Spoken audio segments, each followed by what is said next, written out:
This meeting will come to order. Welcome to the March 27th, 2024 regular meeting of the Public Safety and Neighborhood Services Committee. I am Supervisor Catherine Stephanie, Chair of the committee. To my right is Vice Chair Engardio, and to my left is Supervisor Dorsey. The clerk is Ms. Monique Creighton. Also, I'd like to thank Jim Smith and James Kawana of SF TV for staffing this meeting. Madam Clerk, do we have any announcements? Yes. Please make sure to silence all cell phones and electronic devices. Documents to be included as part of the file should be submitted to the clerk. Public comment will be taken on each item on this agenda. When your item of interest comes up and public comment is called, please line up to speak on your right. Alternatively, you may submit public comment in writing in either of the following ways. First, you may email them to myself, the Public Safety and Neighborhood Services Committee Clerk at monique.crayton@sfgov.org. Or you may send your written comments via U.S. Postal Service to our office in City Hall, 1 Dr. Carlton B. Goodlett Place, room 244, San Francisco, California, 94102. If you submit public comment in writing, it will be forwarded to the supervisors and also included as part of the official file on which you are commenting. Items acted upon today are expected to appear on the Board of Supervisors agenda of April 16th, 2024, unless otherwise stated. Thank you. Madam Clerk, will you please call the first item? The first item is a hearing to consider that the issuance of a Type 4 on-sale beer license to Tyrone Yer Pang, doing business as Kim Huang Cafe, located at 325 Leavenworth Street, will serve the public convenience or necessity of City and County of San Francisco. Thank you. And I believe we have Officer Salmonson from the SFPD ABC Licensing Unit.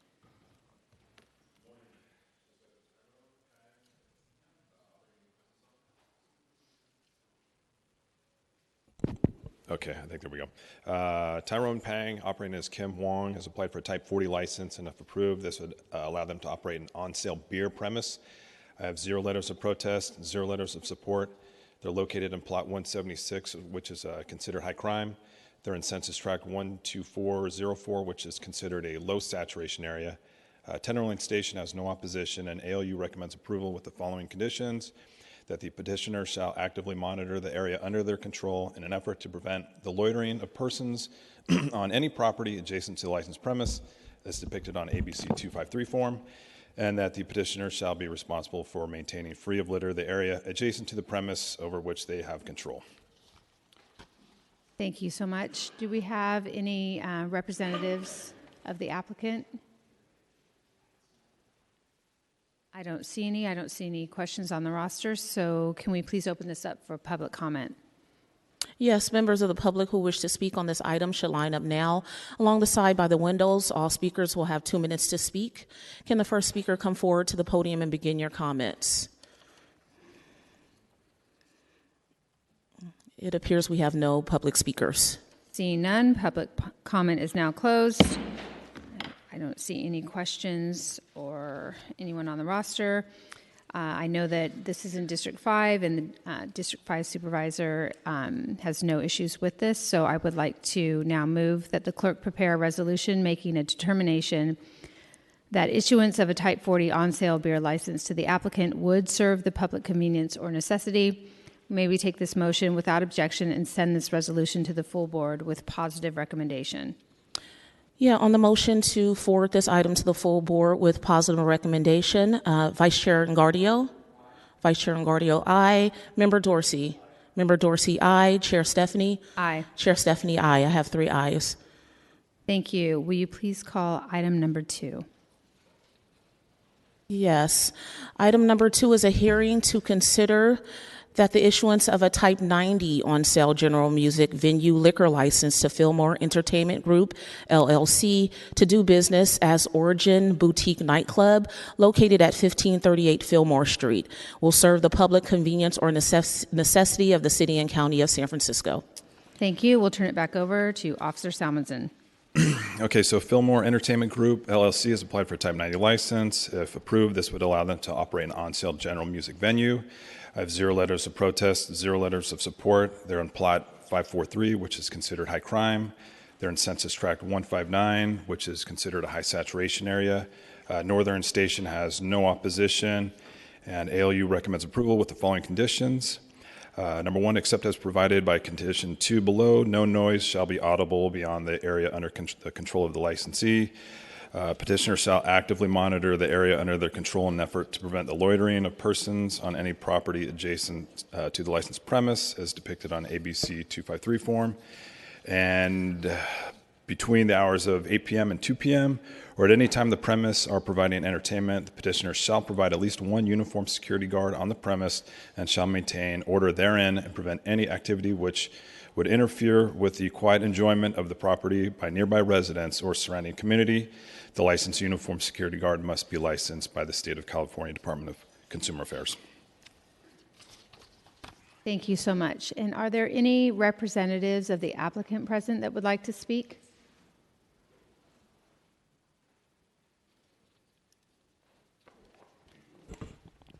Good morning. My name is Lily Nguyen, and I own and operate Origin. I've owned and operated Origin for over 10 years. We fought hard through the pandemic. We host a number of events in the space, corporate events. We've opened up our venue to nonprofit organizations and college organizations. In our space, and we're applying for the Type 90 license. We're currently operating with the Type 47 license. It is quite expensive to operate a full kitchen. There are many wonderful food establishments around us whose main offering is really good food, and it's difficult to compete with Michelin star rated restaurants that are directly across the street. We'd like to focus on what we do best and succeed at it, and that is offering good live entertainment in the space and to be able to service all ages. And with this Type 90, we can continue to keep our doors open in a historic jazz entertainment district and sort of navigate this tough climate in San Francisco with confidence.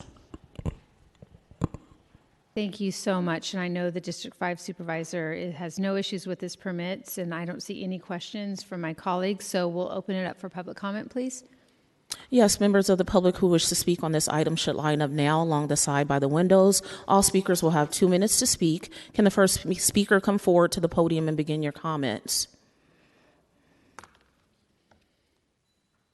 It appears we have no public speakers. Thank you, Madam Clerk. Seeing none, public comment is now closed.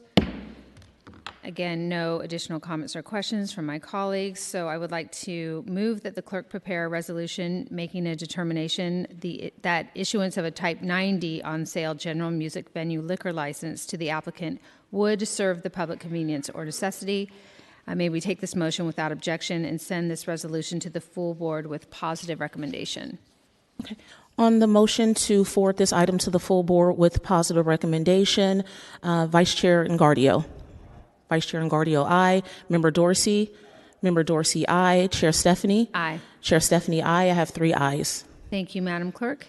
Can you please call item 3?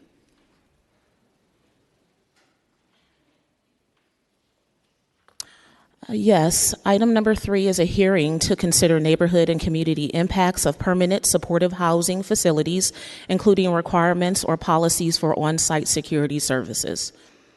Thank you, Madam Clerk. This item is sponsored by Supervisor Dorsey, and I will turn it over to him to introduce the item and our presenters. Great. Thank you, Chair Stephanie. I'd like to thank Chair Stephanie for scheduling this hearing and my colleagues for taking part in it. I want to express my appreciation, too, to the residents of District 6 who have taken time to be here and others who were not here but who emailed and expressed their perspectives in other ways. I also want to thank the representatives from the Department of Homelessness and Supportive Housing, HomeRise, and other organizations in attendance, and I look forward to an informative hearing. Before we get started, I want to set a tone for this hearing that will hopefully assuage concerns some have expressed about the purpose of this hearing. No one should doubt my support for the concept of permanent supportive housing, or PSH, as I think it will be referred to in this hearing. I'm also committed to making sure that we get PSH right, not solely for those it serves, but also for the community it is a part of. I recognize the vital role that PSH plays as a tool amidst an array of needed solutions to address homelessness.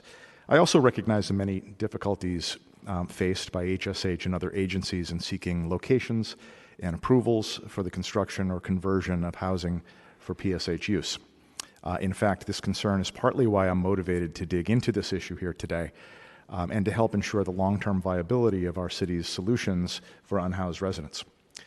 For me, this hearing is not to beat up on any city department or nonprofit partner, and I will confess that I have no bigger pet peeve in local government, is something that I have seen in many years working in this building. When city leaders set up city departments for failure and then make a big show of blaming them for failing. I believe very strongly that as a supervisor, it's our role to make sure that our first question is, what are we doing as elected leaders to make sure that our city departments and our nonprofit partners are set up for success and to best achieve the objectives that we ask of them. So I'm interested in identifying and highlighting any shortcomings in how we are operating PSH, either at a program level or relative to specific locations, so that we can build consensus on solutions to these problems. Understanding that if there are solutions that the department can't afford, then that's a Board of Supervisors issue. That's a responsibility for us to make sure that we are setting our department up with the funding that it needs to succeed. I want us all to understand that what's not working in our PSH program as it relates to addressing broader community impacts. I want to know where and how we are failing to meet the mark to ensure our homeless housing solutions adequately serve the needs of their residents while meeting the reasonable expectations of their neighbors. As a city government, we cannot shy away from hearing and addressing legitimate concerns raised by residents about the manner in which we are carrying out our city programs, including PSH. In fact, especially PSH. Our funding for permanent supportive housing is wholly derived from the generosity of San Francisco voters. And when I introduced this hearing, one of the things that I mentioned is whether it's directly related to 2018's Prop C or indirectly in terms of the priorities of the people that we elect, it is voters' generosity that gives us budget for permanent supportive housing, and we owe it to them to get it right, or we risk losing their generosity and support. So that's the purpose of having a hearing. So I want to have this discussion with an eye toward maintaining the public's confidence in this program for decades to come. We cannot ignore or discount the very real impacts some of our operational failures are having on city residents, who by and large share my strong commitment and support for solving the homelessness problem. Nor can we ignore concerns of residents who are deeply frustrated with the conditions in their community and have grown deeply distrustful of our city government's ability to deliver on multiple fronts. Today, I know you will hear from many residents of District 6, particularly West Soma, who are deeply concerned about their community and frankly extremely critical of folks in City Hall, including, frankly, me as their district supervisor. I know the role that I signed up for, and I hold no hard feelings for criticism. When I asked voters for this job, I had no expectations of escaping public scorn, certainly not in today's political environment, and certainly not with the scale of public drug addiction and related harms that are playing out in our streets at levels we have never seen before. But if I've learned anything in my career here in City Hall that goes back more than 20 years, it is that in a democracy, public accountability makes government better. So we owe nothing less to our residents than to hear their criticisms and to accept responsibility for the role we have as their representatives to act on those criticisms as best we can for the common good. Now, when I first called for this hearing, our focus was mainly the ongoing dialogue between neighbors and business owners in the West Soma neighborhood and at HSH over a new PSH facility on Folsom Street between 7th and 8th Streets. West Soma has experienced significant challenges in recent years since the onset of COVID. The shelter-in-place hotels, the increase in tent encampments, violent street behavior, public drug use, public drug sales, drug-driven property crime have all challenged residents and businesses like never before. This is my neighborhood too, and our community's COVID recovery is lagging behind many other neighborhoods. After the Board of Supervisors approved the acquisition of an apartment building using Project Homekey funding for 1174 Folsom Street last summer, the community began meeting with HSH in what became a lengthy and at times frustrating dialogue focused on concrete steps the city could take to address their concerns. One of the consistent requests from West Soma residents has been for HSH to provide sufficient staffing for on-site, particularly on-site security guard staff that would be available to respond to calls from neighborhood residents or businesses about issues or concerns that arise in the new PSH facility. I appreciate and acknowledge that HSH has worked with the mayor's office successfully to secure funding for safety ambassadors for West Soma related to this project, and I'm appreciative to HSH and to the mayor's office for that because I think it will help, but I think we're also going to hear some other things from residents today. It is my understanding from HSH that on-site security is, as a rule, not provided at PSH facilities, even those that are 100% PSH. We also know that in certain instances, HSH does agree to fund private security on a case-by-case basis, and only after considering various equitable factors. I look forward to hearing more from HSH today on what factors drive this decision-making, and I also want to understand whether there are equitable considerations taken to any factors into their account. One, existing level of crime and street conditions to specific communities. Two, existing concentration and clustering of PSH shelter and other public and privately operated housing, health, and other facilities that served unhoused individuals and create a cumulative impact on a particular neighborhood. And three, whether the addition of more PSH units in a community with a heavy concentration of existing services for unhoused residents will exacerbate existing community problems. We, as a city, have chosen to locate the vast majority of our response to homelessness in terms of housing and services in Soma and adjacent communities like the Tenderloin. As a result, I would hope that HSH and other departments take these factors into consideration when making resource allocation decisions around appropriate services for PSH that will ensure the community's safety and well-being. After we introduced this hearing, we began receiving more information concerning a relatively new permanent supportive housing project in another District 6 neighborhood in Mission Bay. In October of 2022, the city opened a 141-unit PSH facility in Mission Bay operated by a nonprofit called HomeRise, which up until several years ago was called Community Housing Partnership. The Mission Bay residents who contacted our office have been dealing with significant challenges generated by this newly opened PSH facility. These residents have been attempting to collaborate with HomeRise and HSH to address persistent and serious quality of life and safety concerns stemming from the opening of this new facility. I don't know if we can open, there's a slide presentation. Can we open this?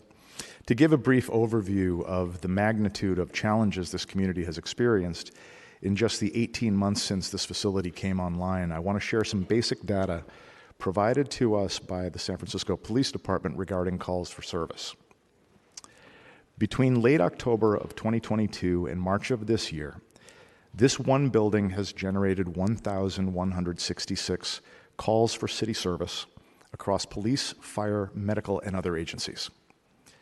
Out of these calls, there were a total of 656 police-related calls for service. Of these, 159 are Priority A calls. Priority A means present or imminent danger to life, major property damage, and/or suspects of a crime involving loss of life, serious bodily harm, may be in the area, among other factors. 256 of these are Priority B calls. That means there's a potential for damage to property, the suspect may be in the area, the crime has just occurred. And Priority C calls account for 241 incidents. There's no present or potential danger, but a crime scene is protected and the suspect is no longer in the area. I would add that this building is literally adjacent to the public safety building, the police headquarters, Southern Station. This should be the safest block in town, and instead it is, honestly, it is a public nuisance. Later in this meeting, we will hear from residents in Mission Bay who have been living in the midst of these challenging conditions. These are incredibly good-hearted San Franciscans who care deeply about solving our city's problems, and I've really been impressed with the spirit that they are bringing to this. Many of them welcome this project, albeit with reservations, but nearly all of them have expressed now legitimate concerns about the city's ability to operate these facilities. We have also invited HomeRise and the Supportive Housing Providers Network to present here today. And our office has met with their staff multiple times over the last month. We look forward to hearing from these organizations and their approaches in efforts to ensure community safety is prioritized inside and outside of the facilities. And before we move on from the calls for service, I do want to note that some of these issues playing out on this permanent supportive housing facility are quite serious. They include 121 calls that involve fights, 41 assaults, 10 incidents involving gun violence, 10 incidents involving a knife. And I think we can take the slides down now. But so through the chair, before we invite our presenters, I don't know if there's any questions from colleagues. Okay, so now I guess I'd like to ask Emily Cohen, Deputy Director for Communications and Legislative Affairs with the Department of Homelessness and Supportive Housing, to the podium to present.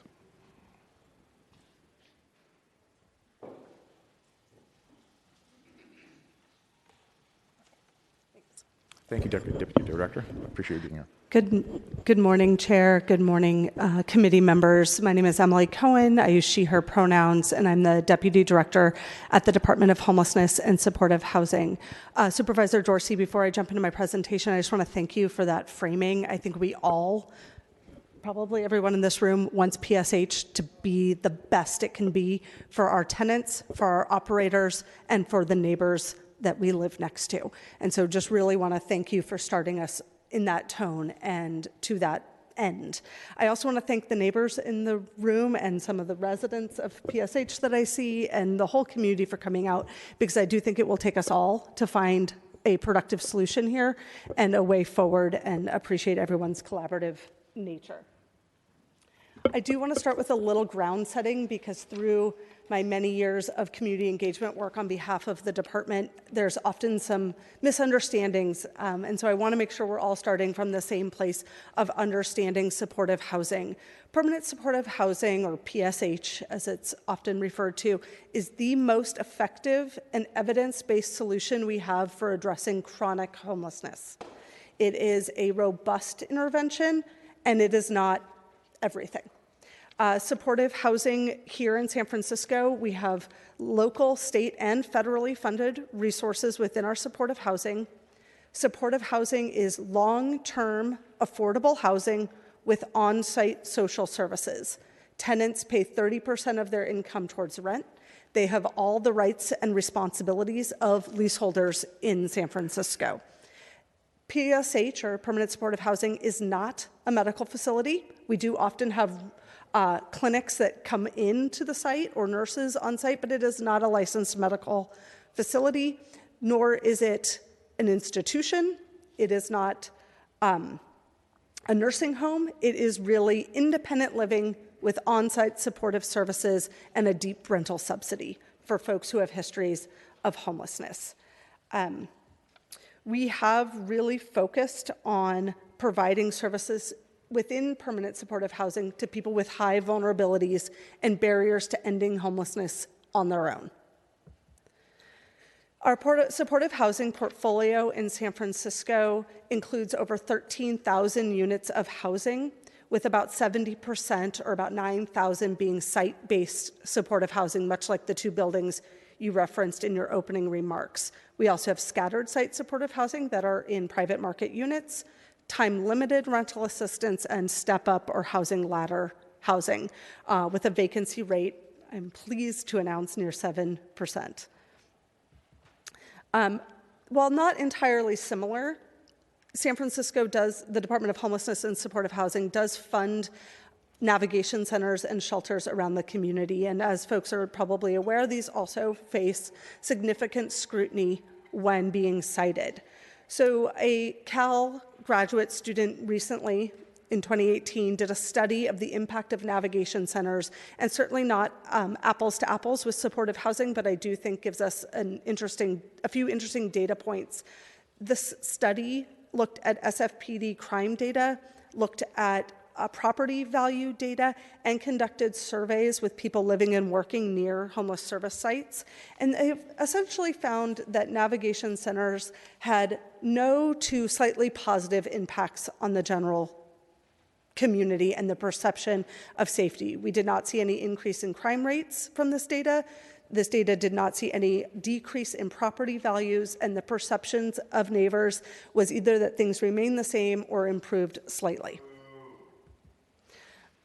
When HSH goes out and works with communities to open new projects, we have been really enhancing this work over the last several years. And one of the things we have done is increase the scrutiny or enhanced our good neighbor policy in our contract with our providers. And we now have a much more robust good neighbor policy included in all contracts. And as we renew existing programs, we are adding that in. We've also established a practice of staffing and supporting community working groups of housed residents, businesses, neighborhood associations, community benefits districts, and other key community stakeholders living around our program sites. And this has been a really effective strategy to addressing community concerns head on and hopefully before they develop into patterns. And this is something we now offer in all community. There will be no outbursts while the speaker, you have a chance for public comment, but there will be no outbursts during the speaker's presentation. Yeah. I do want to move to safety and security to get to some of Supervisor Dorsey's more specific topics and questions. We feel, and HSH is in collaboration with our providers and community of tenants, have really worked to enhance services in supportive housing over the past several years. We know that the acuity of people living in supportive housing has increased. We see people with more severe healthcare needs. We see older people in our housing, and we want to meet that head on by enhancing services. So we have invested $32.4 million over the last 2 years to standardize and lower the ratio of case managers to clients in supportive housing to 1 to 20 for families and youth and 1 to 25 for adults. We've improved existing infrastructure and increased the base wage for some of the key frontline service staff in supportive housing, all with the goal of ensuring that our more acute tenants can remain stably housed. In addition, we've developed really robust partnerships with the Department of Public Health, as well as the Department of Disability and Aging Services. These ongoing partnerships are focused on overdose prevention, site-based nursing, intensive case management, and roving clinical care. One program that we have recently started a collaboration between HSH and the Department of Public Health is the Permanent Housing Advanced Clinical Service Team, otherwise known as FACS. And FACS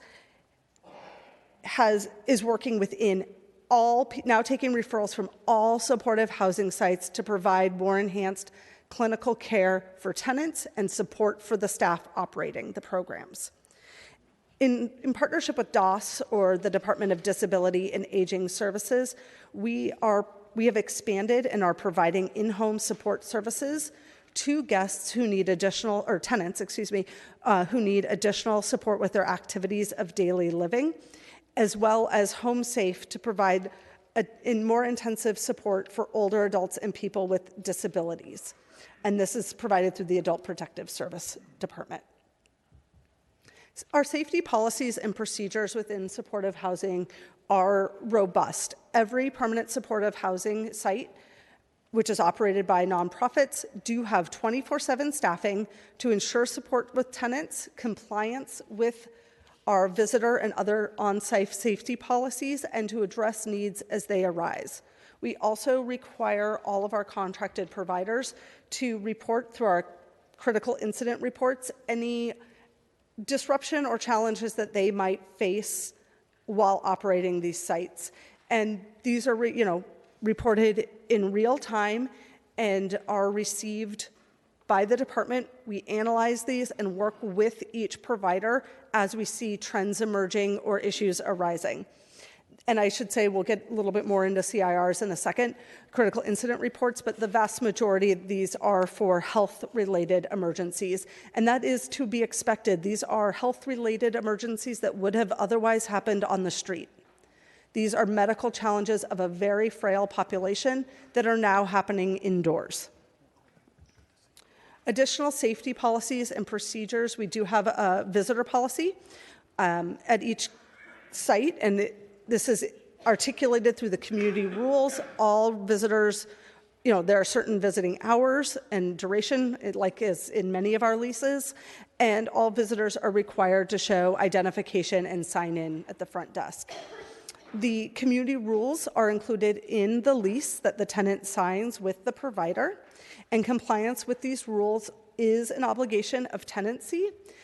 And that said, we do not condone or support eviction for any sort of run-of-the-mill violation of these community rules. We do work with our providers, and our providers work very closely with their tenants to try to stabilize people. Eviction is, of course, a last resort, but it is a tool that is available for these landlords. And then emergency response procedures. These are built in to every operator's operating procedures and outline when staff should call 911, when staff should escalate to an off-site manager, when staff should call the department. Things obviously like fire or violence go right to the top. And HSH, DPH, and the Department of Emergency Management do provide training for supportive housing providers on the city's crisis response teams and how to get the type of support that they are looking for when faced with an on-site crisis. I did want to give just a snapshot of the critical incident reports from across our 150 plus supportive housing portfolio from January. Again, this is just a snapshot. We see that over 50% of these calls are for health-related emergencies. About 50% of the calls incidents include a call to 911, and of those calls, 76% were for paramedic intervention. We do see the highest rate of these during sort of normal business hours, and I assume that is because of higher staffing levels during that time. But that was a little bit of a surprise to me. I expected those to be higher at night. We also, in advance of this hearing, worked with SFPD to look at crime stats around 3 recently acquired supportive housing sites. And we picked these 3, just sort of a random sample because they're in different neighborhoods. And 2 of these are youth projects, which is similar to the site we're planning to open on Folsom. And we looked at police reports and incidents 6 months prior to the opening of the project and 6 months following the opening of the project to see if there was an increase or spike in police calls, this is for reported crimes. And actually what we saw was a decrease in crime in every area that we looked at. Now, I'm not saying the permanent supportive housing caused the decrease in crime, but I think it's really strong evidence that these projects tend to have minimal impact on public safety generally. And again, the 16th Street and the Mission Street projects here are both transitional age youth projects, similar to Folsom Street. There has been a lot of questions about private security in supportive housing. Time-limited private security is a tool that can be deployed when there has been an incident or a threat. This is something we've done, on occasion when there's been threats of violence or when things at a particular site have gotten more intense. This is a decision that's made collaboratively between the provider and HSH, and the provider is able to repurpose some of their funding to pay for private security, or HSH can augment their contracts slightly for this. We do not have a large fund for security, but we can help for a time-limited period with private security.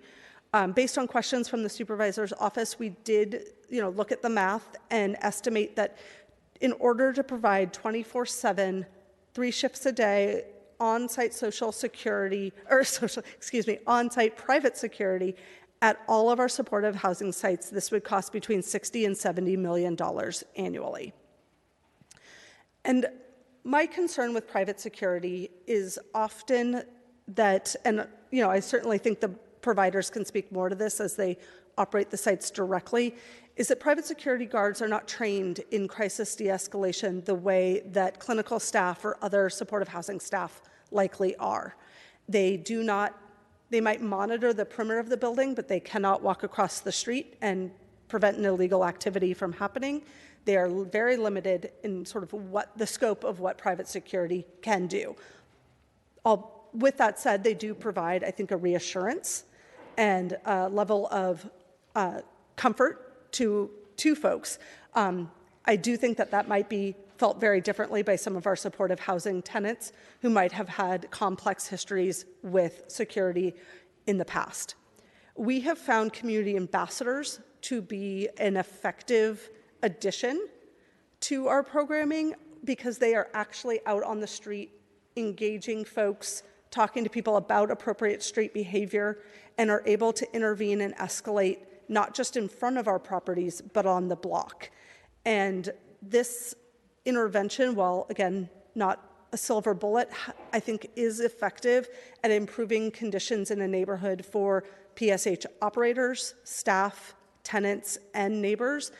And if the city were to come up with more resource for supportive housing, we would strongly recommend ambassador services as a complement to supportive housing or in any area with a high concentration of homeless services, as well as increasing investment in the social services delivered inside. As I mentioned earlier, we are seeing an increased acuity of our tenants, and I think it would go, if we are to look at a $60 to $70 million addition to our funding, I think it would be well spent on increased social services and ambassadors rather than private security. But again, I think that is the bulk of the discussion here today.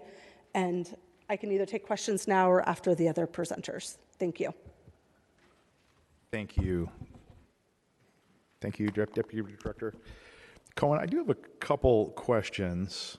So I know that I have done a lot with crime data, and there's a couple observations I would make about this, and I appreciate you saying that this may be a correlation, but this is not something where you can really make conclusions about causality, and that's true generally of crime data, by the way. That's not, but one thing that an observation I would make is that my understanding is most of these were opened in 2022, and that we're looking at a period of time when crime went down citywide. One other thing, a phenomenon that I think for some types of issues that have played out since in the last few years of COVID, and I think this is particularly true in my neighborhood and in West Soma, things that would have generated a 911 call 3 or 4 years ago are now the new normal and don't. And that's why I think some of the lower level things are underreported, much like car break-ins or something. We know that in crime data, sort of the lower you go down more into property crimes and the sort of quality of life issues, the less reliable that data is. And it is notable that citywide, and especially in the Mission and Tenderloin, there were double-digit decreases in crime in line with what we're seeing here.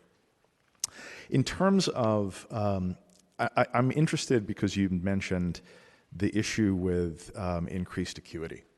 And what I'm wondering is, it feels to me that permanent supportive housing may be more expensive than we thought it was going to be.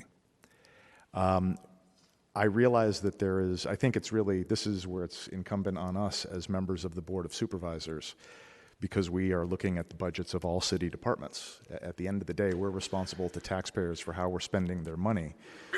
What I would say is, we are spending money on security when we're generating close to 1,200 calls for service or 600 plus police calls for service. We're just spending the most expensive kinds of responsive security calls from the police department, and doing it in a way that really doesn't have the benefits that a security would have of deterrence. In other words, one of the things about a 911 only security system is you're only responding to problems and investigating crimes that have happened. We're not in a situation where we're spending that money as wisely as we should. So I think it's on us to work with the department, especially if we're looking at situations where this is where the new normal is going to be increased acuity. I just wonder would you be open to, if we have to go back to the drawing board to make this successful, given what we're seeing in Mission Bay, and I fear some of the representations made to Mission Bay residents are ones that West Soma residents are hearing now. That's a concern for all of us. So I think, do we have to go back to the drawing board and look at what we need to do for security, especially responsiveness? Because I think what I have heard from many residents is, if there's something that happens in the middle of the night, can they call somebody and get a response in the middle of the night that's not 911? So Yes. if your thoughts on that. Yes, thank you. Actually, having a phone number for somebody to call and be able to reach on site 24/7 is a part of the new Good Neighbor policy that is being included in the Folsom Street project. And you would then reach somebody, again, there's 24/7 staffing at the property, and if they need to escalate to their manager or to us, they can do that. And we have protocols for escalating that type of thing. But we will be making a publicly available phone number once the site opens. Okay. It was my understanding that we were going to cost out security at 1174 as well, and I don't know if we ever did get, if that's something that we're looking at. Yeah, I mean, we've costed it out at about $50 an hour. Okay. And so I can't do the math off the top of my head, but I could get that for you really quickly. And that is something, that we would look at. We are operating, as you know, with a finite budget for supportive housing, and this Budget and Finance Committee of this board has been very clear about the cost of some of our projects, and under an incredible amount of pressure to come in on budget. And that said, I think the debate is, where's the when we say security, what do we mean? And what is the most effective thing to provide that level of deterrence, comfort, and safety for the community? And really open to those discussions of what it is. At this point, HSH does not have the budget to either do private security or ambassadors across our program. Just this year, or last year, I guess, funded one ambassador contract to cover 2 zones that had incredibly high concentrations of homeless services. Right. One was in Soma, one was in Lower Nob Hill, and we've had some pretty mixed results with that. But I do think it has helped neighbors feel more comfortable and helped the neighborhoods get more attention. Okay. One other thing, and I appreciate you bringing up, because there may be different solutions that when we talk about security, or there may be different ways to think about that. And some of the people I have spoken to have mentioned that maybe in something like a transitional age youth facility, an RA model where it's a peer-led kind of thing, where there's sort of a safety ambassador, somebody who would be available even if we're paying that person. I just wonder if we also need to be looking at sort of being as creative as possible on that. So Absolutely. Okay. Yeah, completely agree. And I know Larkin Street is in the House. I'm sure they will have something to say about that during public comment. Okay. I feel like there's something else, and I'm forgetting what I think that's it from me for now. Supervisor, Supervisor Mandelman. Thank you, Chair Stephanie, and thank you, Supervisor Dorsey, for calling for this hearing. And apologies for crashing, but I'm interested, and I'm particularly interested in slide 3. Slide which? Slide 3, which kind of breaks down what supportive housing looks like in San Francisco. And if you could just talk me through, with my colleagues' indulgence, what some of these things mean. So, site-based PSH is a building that is PSH. Right. And most of our PSH then like 70%, is in buildings where we think everyone in the building needs some level of services, or is that incorrect? That's incorrect. And what Okay. I don't have here is the breakdown of buildings that are 100% PSH and buildings that are affordable with set-asides for PSH. So many of the affordable buildings, and I could get that breakdown for you. That number struck me as high and potentially problematic, because I do have growing concern about having buildings that are fully PSH. I think that the lesson, and there may be good reasons why you would want a building that's fully PSH. I actually think youth, a relatively small youth building might make a lot of sense to have it just be all youth, all coming off the streets. But if we're talking about that population that we are theoretically using PSH because, as your first or second slide says, it is the proven solution for chronic homelessness, the kind of PSH we're talking about is very intensive services, and it also seems to me that those folks tend to have very high needs, and concentrating a large number of people who may have been on the streets for a very long time, who may have a host of mental health issues and a set of addiction challenges, is hard on the staff in those buildings, is hard on the people who are living in those buildings, is hard on the neighborhood around those buildings. And if we were doing that with 70% of our site-based PSH, I would be very worried, but I'm still concerned and would like to follow up with HSH to better understand how much of our PSH portfolio is that scenario that I have just described, because it may be a lot less than I think it is, but I'm concerned about it. Scattered site PSH means you've got some units around the city that are in buildings that are not affordable at all, and that seems like the best way to do it, although hard. And 13% being rapid rehousing would mean those are units we've set aside, just you're coming from the street and immediately going, or what is rapid rehousing? So rapid rehousing is a time-limited rental subsidy. So the tenant is renting housing in the private market, paying a portion of their income towards rent, and has a guaranteed subsidy for 2 years. Okay, but it's PSH because we're connecting it with, so we have some kind of Because we have services. component. So often for both the scattered site PSH and rapid rehousing, case managers are available. They'll meet you in your unit or in the community. Okay. And what does it mean to be housing ladder? Housing ladder is a small portion of our portfolio where people essentially, for lack of a better word, graduate from supportive housing after 2 years of being in PSH. They've stabilized, their health conditions are more under control, and they may still need the affordability of their PSH unit, but they don't need the support services. So they have an opportunity to apply for housing that has fewer support services, but that underlined affordability. Okay. And that can either be project-based or scattered site. Okay. That's helpful for me.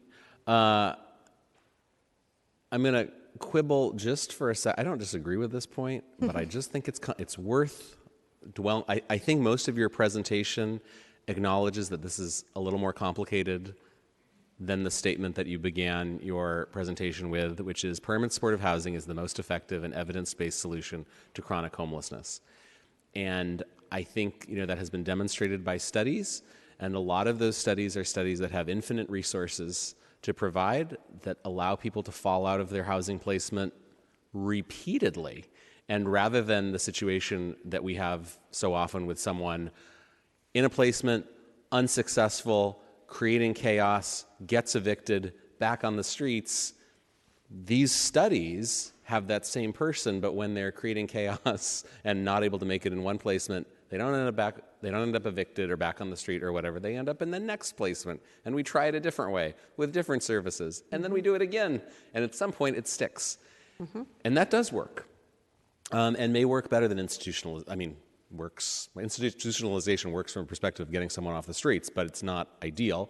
This other thing you can do, if we can do it, is better than institutionalization. And it also, this point I think is made to the people who say like, oh, no, there's some kind of ladder. You got to get someone into shelter first, and then this, and then that, the other. And if you provide the right level of services and you're able to do it, you can get the drug treatment done with someone in their home. You can get them through. And if you're really working with them right, at some point maybe they don't need permanent supportive housing, or some people may need it for the rest of their lives, but whatever. If you have the resources, you can really make this work.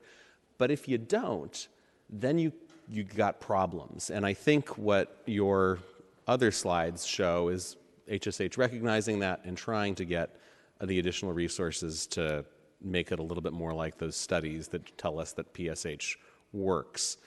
And for a lot of people, plainly, even in our underfunded system, it works. We just have some folks who probably need a lot more resource than we're getting them right now. You look like you want to say something to that. Supervisor, I very much agree with a lot of what you just said. And in conversations with folks who live in supportive housing, as well as the operators of supportive housing, I think we would estimate that there's probably about 5% of supportive housing tenants who need something higher, who are not appropriately placed, if you will.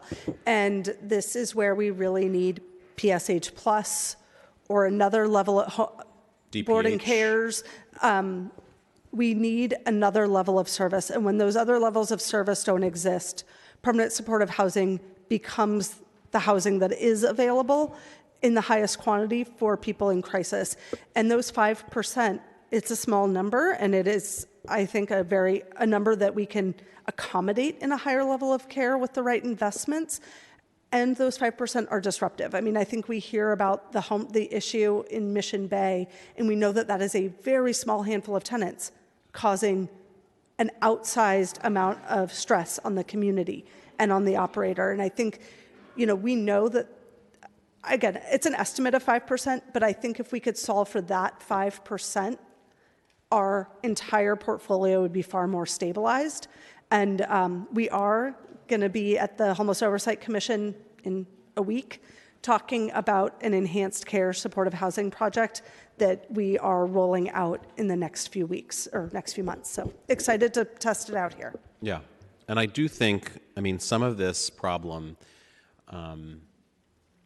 just goes back to the statement that all PSH is not created equal. Absolutely. And all PSH is not the solution for every single person's problems.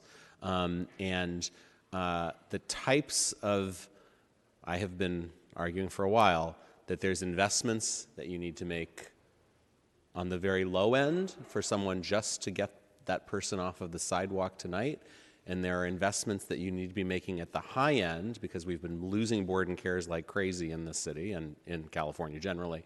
And there are people who are going to need, for a short or long term, on a short or long term basis, much more support than they're getting even in the enhanced PSH. And I just want us to be thinking about that as we think about things like our Prop C dollars. I think your NAV Center study is interesting, but also points out there is a difference, I think, or I'm curious, there may be a difference between how the commitments that we make to neighbors around a NAV Center and the commitments that we make to neighbors around a permanent supportive housing building, or have made historically to neighbors around a permanent supportive housing building. The deal we've sort of made around shelter, I think, and we don't always live up to this, but around NAV centers, and at least in the time that I've been on the Board of Supervisors, and I think it was before then as well, was to some extent we're going to use this facility that we put into your neighborhood to make the rest of the neighborhood better. We're going to work on getting folks off the sidewalk into this tiny home village or this NAV center or whatever it is. We're going to step up police resources, DPW resources. We're kind of going to, really focus those resources on what honestly has been a relatively small number of NAV centers, right? We haven't done that many. We've done a lot more PSH buildings. And I don't know that we think about them in the same way as primarily a way to pull folks off the sidewalks in that neighborhood and to improve conditions in the area around. I'm not sure that we should, because I'm not sure that's how we want to use PSH. It's not consistent with our one system criteria, I don't think, nor necessarily should it be. But it creates a sort of an apples to oranges of like, those NAV centers are not like, and paradoxically, you might get more neighborhood benefit over what would seem like a higher impact use, like a NAV center, than permanent housing. Yeah. I mean, absolutely. The ability to use navigation centers as a tool to help support the community as a whole, including obviously the unhoused members of that community, is higher than it is for housing. But on the other side of that coin, you're also talking usually about more people. The navigation center, right, Folsom is a 42-unit building that we're talking about here. Nav Center Embarcadero is 200 beds. There's a different scale, and there's a different level of crisis that the guests versus tenants are in. When someone's first coming off the street into a navigation center, you're likely to see just more chaos in their lives than someone who's been on this pathway for housing for some time, and it's likely not quite as big of a transition. And based on that, we might not have as much chaos resource for that. Correct. For that building. I guess last question I would ask then is, and I'm interested in learning more about how many of the buildings in our portfolio are 100% top to bottom PSH for adults. Is HSH, and HSH is trying to create new programs that'll have more resource for high needs people in PSH. Is there any thought about deconcentrating some of the buildings that we have now? And I mean, these SRO buildings, before we, in the pre-Care Not Cash days, my impression was, not housing of first resort for most people, but a place where lots of different kinds of people found housing of last resort. And it might have been folks with some severe needs, mental illnesses, people who were consistently behind on the rent, people on welfare or whatever. But it was also like the immigrant family, the senior who has no money. There was like lots of different kind of people in that building. Is there thought about working with our broader housing portfolio to have these buildings start looking more like other kinds of affordable housing, where we have just some plain old or young poor folks who need subsidized rent, along with some folks who really have needs? Absolutely. So this is very complicated in implementation. So there's two types of deconcentration I think that we're looking at. One is geographic deconcentration, and as we've added more buildings to our supportive housing portfolio through acquisition, we've actually really been intentional about we've acquired one in the Tenderloin that's currently operating as a shelter and will convert to supportive housing. The other buildings that we have acquired have very intentionally been outside of the Tenderloin because we are trying to achieve some deconcentration. And I fully recognize that West Soma has more of a lot of things, not just housing, but shelter and drug treatment and a number of other type of city facilities.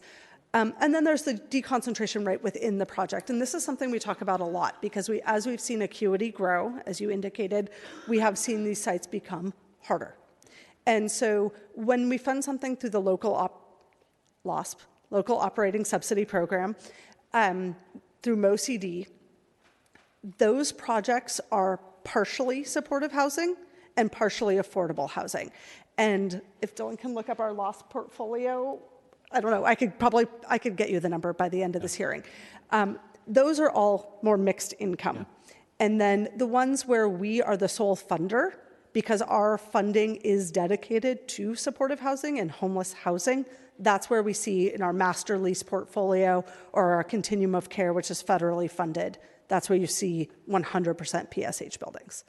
It's often a color of money challenge. There are a fair number of those. Oh, very many. And very it might many. be worth the city figuring out how to get MOCD and HSH working together on both expanding the overall portfolio, but reducing the number of buildings that are fully PSH. Yeah. The vast majority of the buildings that are newly constructed are mixed income.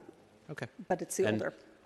I mean, I'm going to ask what I think is an obvious question, but I would assume the reports, the calls for service, the reports of challenges from those buildings, I mean, sure, there may be some folks who are really high needs and a challenge and who the management struggles with, and neighbors struggle with, but like, I would assume those are easier buildings for the, or I don't know.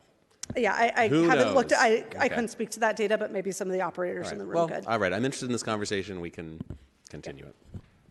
Just a quick announcement. We have overflow seating in room 263. So if you cannot find a seat in the chambers, you may proceed to room 263. But please find a seat or move to the overflow room. Thank you. Okay. Okay. Thank you so much, Deputy Director Cohen. And now through the chair, I'd like to invite up from the Supportive Housing Provider Network, Lauren Hall, for a few minutes. And most, just for those here, not every presenter is going to be as long as the department, but I appreciate people taking a few minutes to lend their perspectives as well. Ms. Hall, the floor is yours. Thank you. As you said, my name is Lauren Hall. I'm a San Francisco homeowner, and I'm the co-chair of the Supportive Housing Provider Network. SHPN is a network of PSH providers that operate over 11,000 units of PSH in San Francisco. We provide housing for adults, families, seniors, veterans, and youth. And like our unhoused population, PSH residents are overrepresented by BIPOC folks who would otherwise be priced out of San Francisco. PSH sites have been successfully operating in Mission Bay and south of Market since the very first developments were established there over 20 years ago. Our residents are as much the fabric of this community as any of us here today. I'm a little concerned some of the nature of this hearing suggests sort of an othering of people that live in supportive housing. And I just want to say that there are thousands of supportive housing residents here in the district that we're discussing that are thriving and doing well in 100% PSH sites.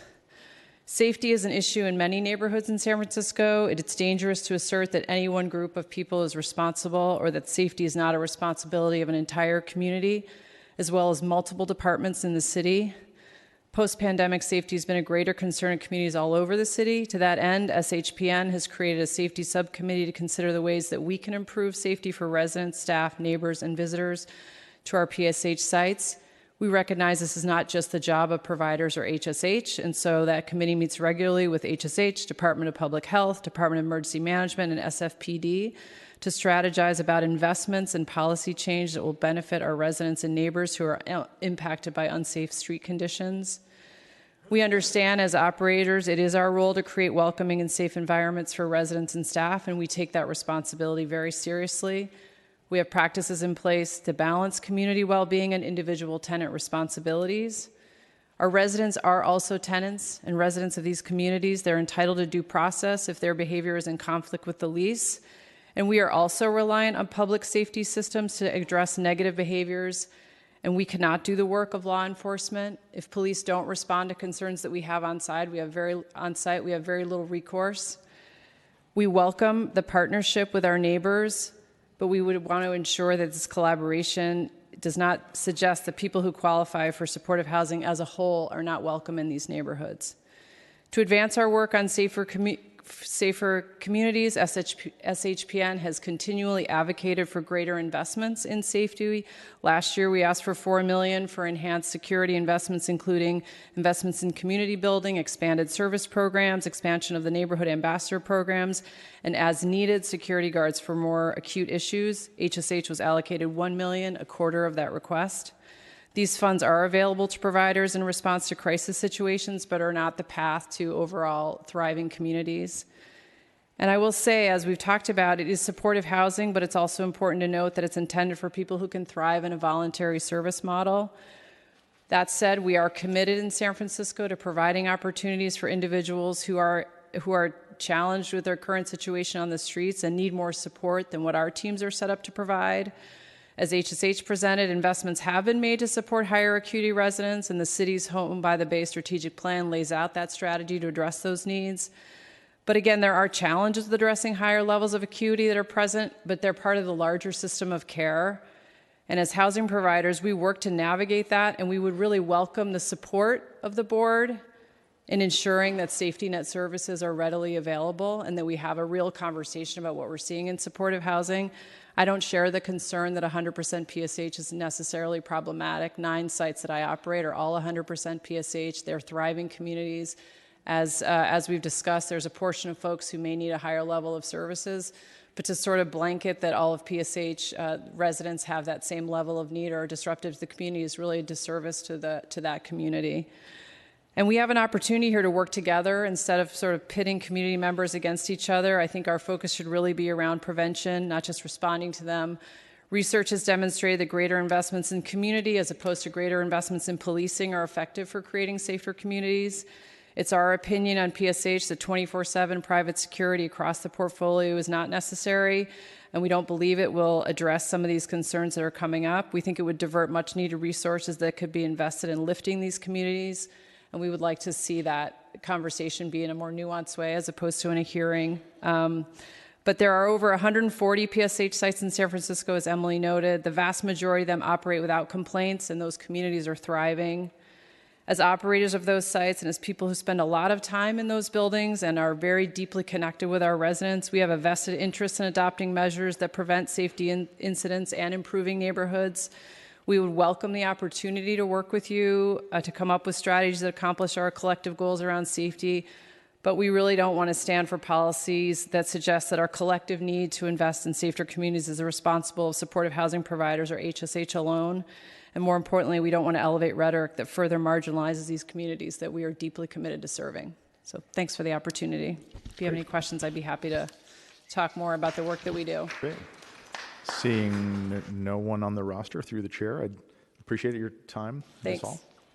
And through the chair, next up, I'd like to welcome Nikki Amati, a resident of Soma West, to provide some remarks.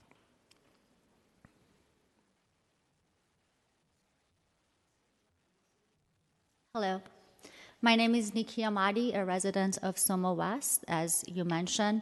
While I'm here as an individual, I am representing an entire community of West Soma, or Soma West, and that includes hundreds of us. To convey the seriousness of the issues before us in Soma, I offer a summary of recent community correspondence, which is on top of our petition initiated on May 12, 2023. This petition has gained 1,300 signatures. In this petition, residents express concerns about the housing project's concentration in District 6, highlighting a disparity in the distribution of supportive housing throughout San Francisco. Just to let you know, there are over 900 units of supportive housing within blocks of 1174 Folsom. And now, back to the summary of our most recent thread. This thread includes a series of impassioned emails from us, the residents of West Soma, expressing deep concerns and frustrations over the proposed 1174 Folsom project. We argue that this project, along with the presence of supportive housing, clinics, and a potential safe injection site, will harm the neighborhood's diverse and vibrant community. The recent incidents at Bay of Burma and the pervasive lawlessness in our neighborhood underscores a crisis that can no longer be ignored. It is disheartening and infuriating that despite repeated appeals, the response from city officials and law enforcement has been grossly inadequate. Our community is unraveling at an alarming rate, and yet we find ourselves questioning. What would it take for you to start listening? Must we wait for the unthinkable, like the murder of children in our streets, before we see meaningful intervention? We highlight the impact on local businesses, particularly the immigrant-owned Bay of Burma, which today faces closure due to the project's implications. Despite months of communication attempts with city officials and HSH, the community feels our concerns have been largely ignored. The emails critique the city's apparent double standards, contrasting the quick termination of a similar project in Chinatown with a prolonged process in Soma, suggesting a lack of equitable treatment across neighborhoods. We, the residents, believe city officials and HSH lack empathy, transparency, and a fair process, pointing to the substantial negative effects on small business owners, children, seniors, and the overall fabric of the community. We demand more meaningful engagement, support, and reconsideration of the project, emphasizing the needs for safety, support for the local economy, and equitable treatment of all neighborhoods. The thread reflects a community united in opposition to a project we believe will destroy the essence of Soma West, seeking immediate and substantial action from city leaders. Adding to this, the communication highlights a disturbing narrative of neglect and disregard by city official and HSH over the span of 10 months, during which the city has seemingly accomplished little to address the community's concerns. The treatment of Bay of Burma as a case study exemplifies what the community views as an anti-immigrant bias towards small businesses, coupled with the broader issue of pushing out families and seniors, arguably the most vulnerable population.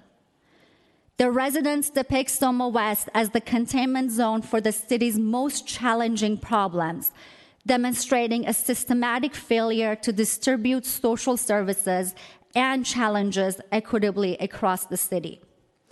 This narrative serves to amplify the community's call for immediate, effective, and empathetic action from HSH, Mayor London Breed, and Supervisor Matt Dorsey, underscoring the urgent need for a reversal of the city's current trajectory concerning the 1174 Folsom project and its impact on the Soma West community. While we're not opposed to the notion of supportive housing, our advocacy is for inclusive housing solutions that cater to the needs of all residents, not just those shooting up on our streets with zero contribution to our local economy. Nikki, hold on. Can I just hold on? Through the chair, I just want to remind everybody here that the rules of the Board of Supervisors is that there's not to be audible participation. If you want to express yourself for happy, you can do this, or thumbs up or thumbs down. I was deliberate in the beginning of this, making sure that we are going to honor a tone that is solutions-focused. The residents here have a right to express their grievances. That is a constitutional right in this country, and we're going to honor it in the Board of Supervisors. So I would ask everybody here to please respect the residents, and the residents to respect the advocates. We can have a respectful conversation, and we can make progress. And in fact, the only way we're going to make progress is to have a respectful conversation. Nikki, I apologize. Thank you very much, Supervisor Dorsey. The neighborhood's decline is accelerating, and with each passing day, we are witnessing the erosion of our safety, security, and the vitality that once defined our community. This is not just a failure of policy, but a failure of responsibility. And now we ask, what will it take for you to act? Must we face even more heartbreaking tragedies before you recognize the severity of the situation? The eyes of Soma West are upon you, waiting for you to prove that our safety, lives, and livelihood matters to you. Thank you. Thank you so much, Ms. Amati. Seeing nobody with questions, next up, I would like to ask Marcel Davis, Interim Director for Resident Services with HomeRise. This HomeRise is the service provider for the Mission Bay project, which is also known as sometimes MB9. Yep.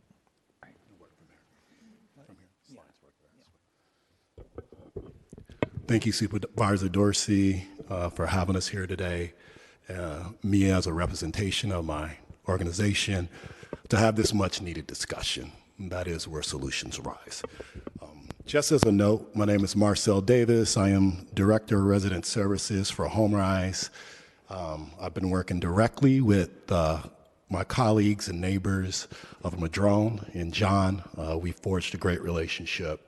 We're building relationships even with other neighbors, through the Arlene's, the Mays, to where I respond to emails 7 days a week, just in doing exactly what she stated out. I really appreciate that tone setting of coming up with solutions. This is where it starts. In my presentation today, I'm just going to chronicleize HomeRise in the neighborhoods of Madrone's interactions the last 8 months, and just kind of leave an update as to where we're at currently, what's working, what's changing, what's gotten better.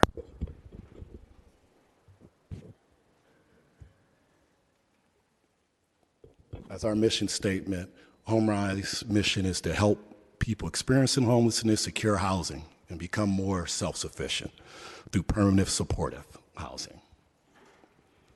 The HomeRise philosophy, we believe that given adequate and tailored support, all people possesses the capacity to achieve a high degree of self-sufficiency. Just some background information regarding to MB9, and this is real important as we highlight the 2022 dates. This is post-COVID as we speak to high acuity in folks coming straight out of SIP hotels, our shelter-in-place hotels. Mission Bay 9 opened in 2022. San Francisco Department of Housing and Homelessness referred to all residents to fill the 144 units from SIP sites.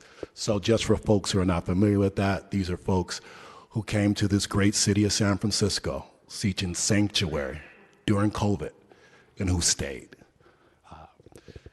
In August 2023, our CEO, Janaea Jackson, received an email from law enforcement and also an ally of ours and supporter, Captain Martin, about noise violence coming from some of our disruptive residents. On September 26, we began to meet monthly with representatives from both HomeRise, but also Madrone, local police department, SHH, who's been a great partner in this, and other stakeholders. Steps were taken immediately after this. This is where we created a platform where we just received and vetted a lot of Madrone residents, I would say understandable, observations and things that we were quite frankly either unaware of or concerned about. Addressing the complaint by addressing the complaint about individuals loitering near our building. We installed a no loitering sign within 30 days after receiving this feedback, just as a measure of responsiveness. We had a HomeRise resident place furniture and trash on a sidewalk, causing disrupted. We properly contacted 311, 911, addressed the resident's behavior, and escalated the situation. Michael has since vacated the property. He's no longer a resident at HomeRise. Captain Morgan have been held to address ongoing support, particularly concerning incidents occurring outside of our building. These discussions revolved around exploring ways to establish and enforce new rules. That's me being one of those rules. 24-hour, 48 response to any complaints made on China Basin. Just within that window, while I take on all my other duties, supporting my staff who's also here in attendance, and as well as the residents. We have implemented changes to access our community space and have actively encouraged our residents to utilize it instead of congregating outside in front of the building. So just background, there's a lot of observations about loitering. We kindly escalated, and residents now are hanging out in other parts of the building. At each subsequent meeting, our Madrone members presented a list of concerns along with the mutually agreed upon actions from each session. And this is kind of just a clock here. In some of the listings here, I do have 20 residents who are here with me today, and I feel responsible to just highlight them. This is not a reflection of the 97%. And they are here with me. We only have 3% who is high acute right now. So as I read this off, just in sensitivity to them, I do want to just thank them for being here. And this is not a reflection of what they do every day and what they mean to us as an agency. Just going through the items, you can see categorized violence and aggression. We addressed, there was a resident who was masturbating. You'll see signs, you'll actually see video footage today of that resident who's no longer a resident anymore. Through not only de-escalation, I will also say in conjunction with the Madrone residents, heightening our awareness, we're able to find some alternative housing that didn't lead to an eviction, right? A solution. We had a resident here who drug dealing goes by the name of Ohio. And I want to be clear, just for the sake of even our acute, these are not real given names, code names established by both HomeRise and Madrone residents, just so that we have a point of reference. Madrone's known as a known drug dealer. We've done plenty of things to keep him off site, including MB9 personnel call when he's on site or in the loading area, and he immediately having this previously. Again, he's not a resident; he's a visitor, having this community member escorted off our property. Disruptive ruckus behavior, and this I want to speak to personally because I know this tenant, the screaming woman from the window, which I find hard to relate to a human. But having said that much, high acute has been self-identified as schizophrenia. Lots of disturbances on the weekends that, like I said, from the help with the Madrone residents have brought to my attention. We've de-escalated in several different ways, mainly just relying on our resources, but also in the moment, things that are on the ledge. We have safety concerns with things being thrown out. 911 is involved, and we are actively working with this resident, not only as like a disruptive, but coming up with a holistic response. I would just say in protection of just her own rights, we have not shared everything with the Madrone residents, what's going on there. And I think that's where I think as a supporter, a housing provider, is confused on exactly what our role is between Madrone and HomeRise staff.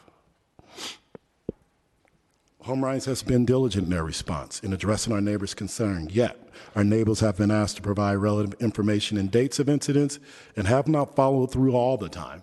Not all the time, most of the time. We're still waiting for those details. Our neighbors seem reluctant to accept and understand the boundaries of what HomeRise can and cannot do when violence and possible criminal behaviors occur. 100%, I would say that. But I would say Madrone much more with curiosity, not as like, I wouldn't say as dismissively not understanding what we're doing, but not just don't understand the scope of our duties. And this was evident when we all sat at the tables and also in the community rooms of MB9 and had our recent meeting there, along with SHH, which went really well, bringing the Madrone neighbors into the site where I felt like there were solutions in that room, and I still feel like they're still there. HomeRise has been diligent in their response. Our neighbors seem to be reluctant to acknowledge that residents in PHH buildings are not individually selected by each provider, but are instead referred through the coordinated entry system. And that was stated earlier, right? Just a break in a system here that can get better.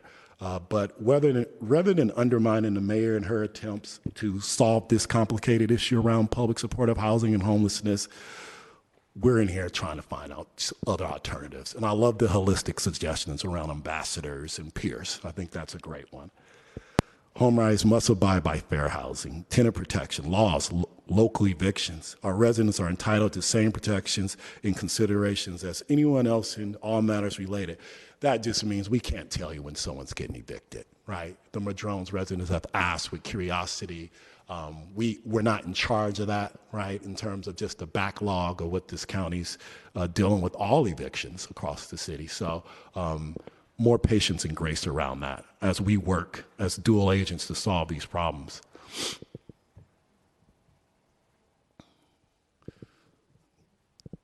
This is a mental resource issue. HomeRise believe that these issues we are currently facing with 3% of our residents are not unique to our shared neighborhood or our agency. It's important to acknowledge 97% of our residents live successfully at MB9. I would ask for those residents to please stand if you benefit from MB9 who joined me today. Please stand with me and just showing your faces and thanking you for joining me.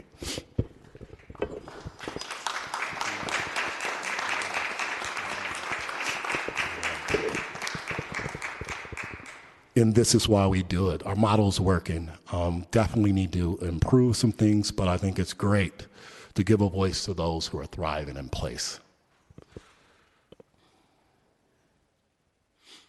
HomeRise will persist in addressing disruptive issues at MB9 by utilizing all available resources.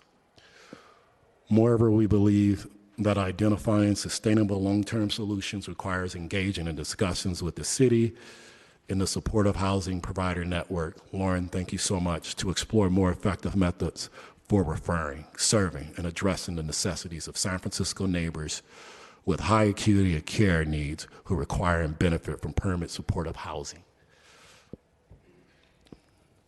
Thanks for the opportunity to just speak for those who don't have the opportunity to speak as much. And I'm hoping we do find something holistic in this great city of San Francisco. I am too. Thank you so much, Mr. Davis. I want to just, there was a line that you mentioned that more patience and grace, and I really appreciate that's something that I'm gonna steal that line because I think that's what how we find solutions. So thank you for your participation, and to the people who are here who benefit from permanent supportive housing, just know that this is close to my heart. I have not been a resident of permanent supportive housing, but I have been in residential settings for drug treatment on a few occasions in my life, and I know that this is the kind of thing that can change and improve lives. So I'm not giving up on it, and I appreciate the spirit with which you brought to that. And finally, I think our final presenter is Deanna Terzian, a Mission Bay resident, to the podium.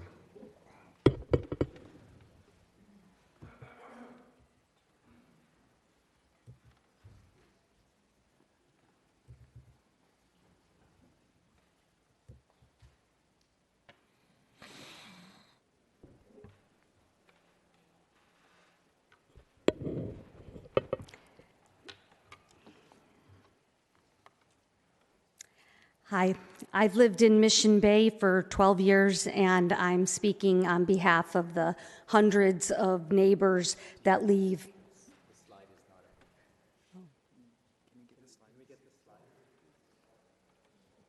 The slides are there. Thank you. Great. I'm speaking on behalf of the hundreds of neighbors that live in the immediate vicinity of the HomeRise Mission Bay location. We believe in permanent supportive housing.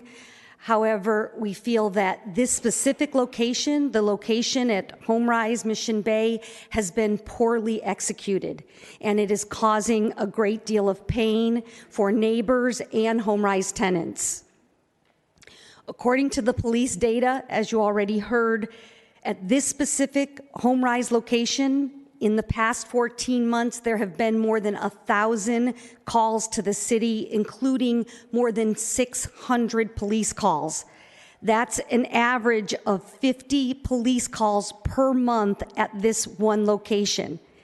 These problems are serious. There's fistfights, there's violence, there's drug dealing. Neighbors have been methodically reporting these issues to HomeRise management and HSH monthly over the past 6 months, but virtually no progress has been made. Neighbors are scared, they're hurting, and they're frustrated because this has been going on for 15 months. We are here because, frankly, we are desperate for concrete actions, and we're asking for your help. I want to share the severity of the incidents we're experiencing, not to focus on specific incidents or individuals, but to focus on the patterns. We're seeing a pattern of violence and aggression. If you look at the photos in the top right, you see fistfights, brawls with weapons. These are happening right outside HomeRise's entrance. And according to the police data, there is a fight happening about once every 3 days. The bottom photo shows a tenant who publicly masturbates at the entrance of a neighboring building where families with children regularly enter and exit. Families are afraid to enter their own building, and this has persisted for months. The next pattern we're seeing is open drug dealing. Home-rise tenants and their guests are openly dealing drugs. Cars pull up, purchase their drugs, and this is happening right in front of home-rise's entrance, and it has been happening for months. There are continually loud and raucous gatherings in front of home-rise entrance. This is primarily happening in the evenings and weekends. There is a home-rise tenant who for 4+ months has been screaming for hours out her open window day and night. Neighbors can't work, they can't sleep, even with their windows closed, and again, this has persisted for months. There are building safety and health issues. I want to point out that the picture you see on this slide is of a tenant who repeatedly breaks his window and also exposes himself to neighbors in direct line of sight with families with children that live in direct line of sight. I want to show a map of home-rise because I think this is really important. I don't know if you can see it very clearly, but the white box in the middle is the home-rise building, and the entrance is right directly close to the street. Most of the incidents that I have spoken about today are happening within 40 feet of the home-rise entrance. You can also see the neighboring buildings very close. That is such a small area to manage. Let's talk about engagement with home-rise management. For the first 9 months of 2023, home-rise refused to even engage with neighbors. It was only after repeated attempts by the police to reach out to home-rise and the involvement of the city attorney did home-rise agree to engage with neighbors. Since that time, since October 2023, we have had monthly sit-downs where neighbors methodically present the issues with pictures, with videos, with dates, and even with names if they're known, and we ask home-rise to take specific action. After 6 months of monthly meetings, we've seen virtually no progress. Unlike what was presented just previously, home-rise has never asked us to follow up with specific information. We are the ones collecting that information and providing it to them, but we've seen very few actions taken, and the problems persist. I also want to talk about HSH and its role in the problems at this location. During the planning process with Mission Bay, HSH made promises and assurances, and those promises were not kept. HSH promised 24/7 security, and that has not happened. We have had inadequate security at this location for the past 15 months. HSH made a promise that there would be a thorough screening of tenants at this location. They assured neighbors that that tenants would understand lease requirements, that they were capable of living independently. That screening process has clearly failed at this location. It has not been honored. Otherwise, we wouldn't have 1,000 calls to the city and more than 600 calls to the police. As neighbors, we would like to know what exactly was HSH's screening criteria for this specific location. We have asked HSH this monthly for months, and they still have not provided a clear answer.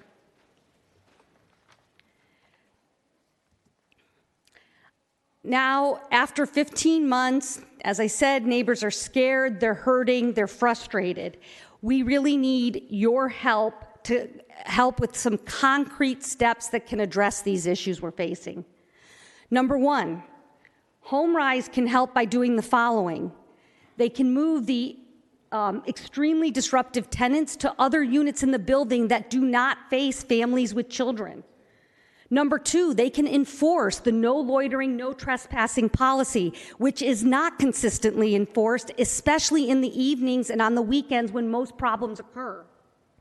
Again, as I said previously, most of these incidents are happening within 40 feet of home-rise's entrance. Number two, We need 24/7 security at this specific location.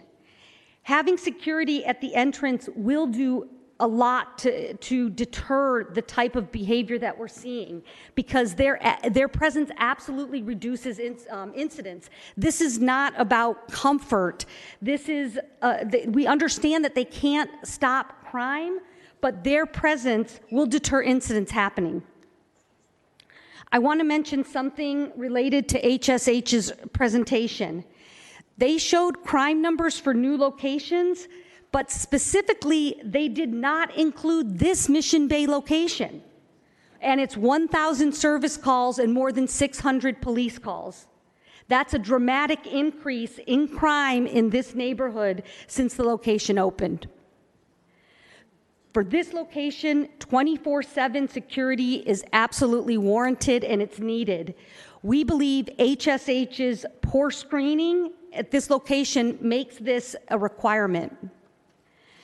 Number 3, we need HSH to enact an urgent relocation policy and move serious repeat offenders out of the Mission Bay location.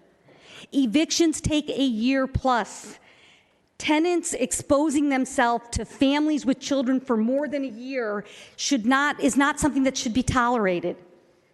Number 4, HSH broke their promise through screening about thorough screening at this location. We would like to know, how will HSH fix this? Finally, I just want to say that we believe in permanent supportive housing, and we believe that implementation matters. Fixing this location of HomeRise at Mission Bay is critical because we need a model that can work successfully across the city. Thank you. Thank you. Just with us. Not audible. Ms. Terzian, thank you so much. I don't have any comments, but I do appreciate your perspective, and I will return this back to the chair. Seeing no other names on the roster, Madam Clerk, can you please open this up for public comment? Yes, members of the public who wish to speak on this item should line up now along the side by the windows. All speakers will have 2 minutes to speak.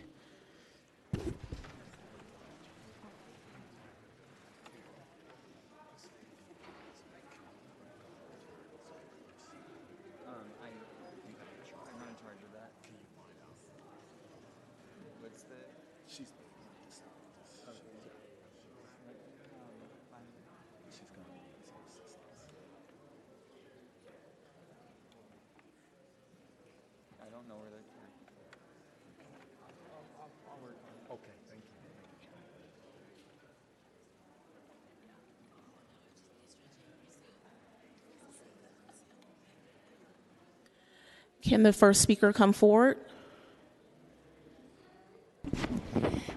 Good morning, supervisors. Sure. I think.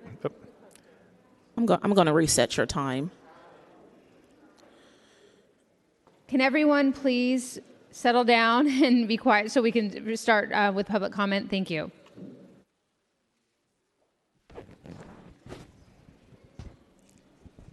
Good morning, and thank you for the hearing. Wow, that's a lot to unpack. Again, we're sitting here pre-COVID with the same problems. So to answer, does something need to be done about restructuring HSH? Hell yes, right? We're talking about impacts of permanent supportive housing. Can we remember that we're out of COVID? We're in a new era of history. San Francisco's not alone in this systemic problem.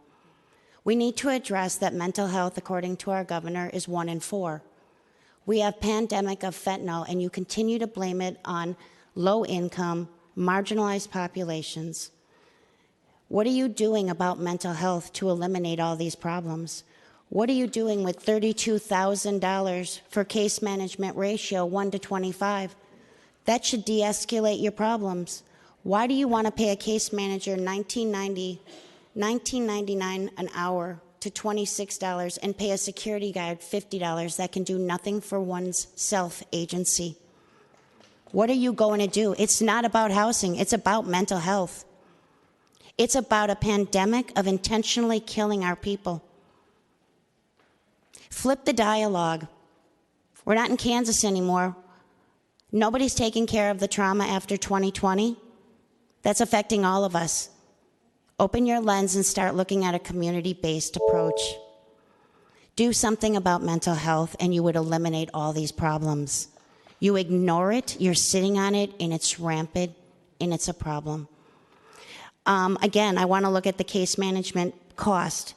I want to know, for 7 years I've been asking for case management ratio to client-centered care. Why you still got $32,000 and no evidence of evidence-based practice that it's working? And don't think that this is happening in public housing alone. It's happening in our city because of mental health challenges. Okay, speaker time has elapsed. Thank you for your comments. Next speaker.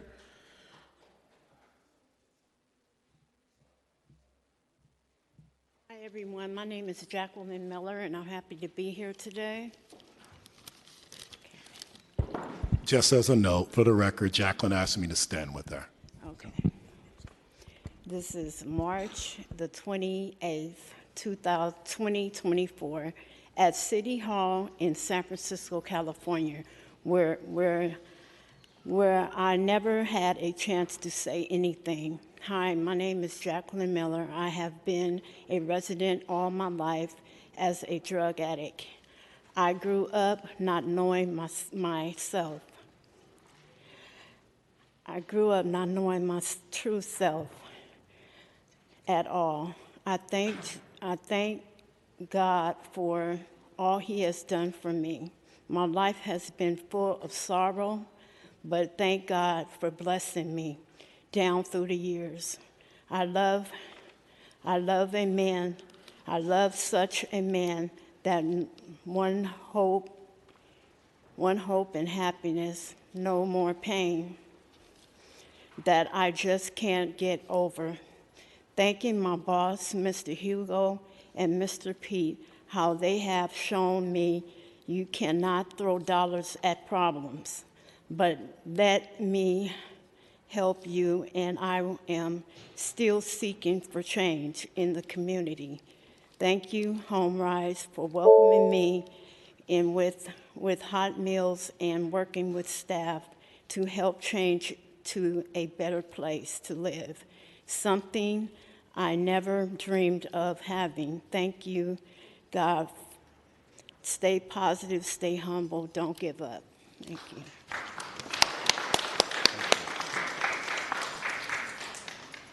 Thank you for your comments. Next speaker. Hello, thank you, supervisors. My name is Amit Desai. I'm a neighbor very close to HomeRise, and I'm also part of the working team that sits monthly with HomeRise and HSH and prepares a lot of documentation to sit down to resolve these issues and request action items. I would like your help. I think we absolutely support permanent supportive housing for all the good that it does. And as we heard, execution matters. And I think the HomeRise Mission Bay location is somehow a special case that needs and deserves special attention. For whatever reason, and we think it is tied to the screening criteria by HSH that was used, we have a very difficult situation for the neighbors and, by the way, for the HomeRise tenants alike. Folks inside HomeRise are just as affected as we are by the 1,000 service calls, the 600 police calls. These are monstrous numbers, and the fights are happening to the HomeRise tenants as well as on the streets. And therefore, this is a very special case from the neighbor's perspective, warrants and deserves special needs like 24/7 security.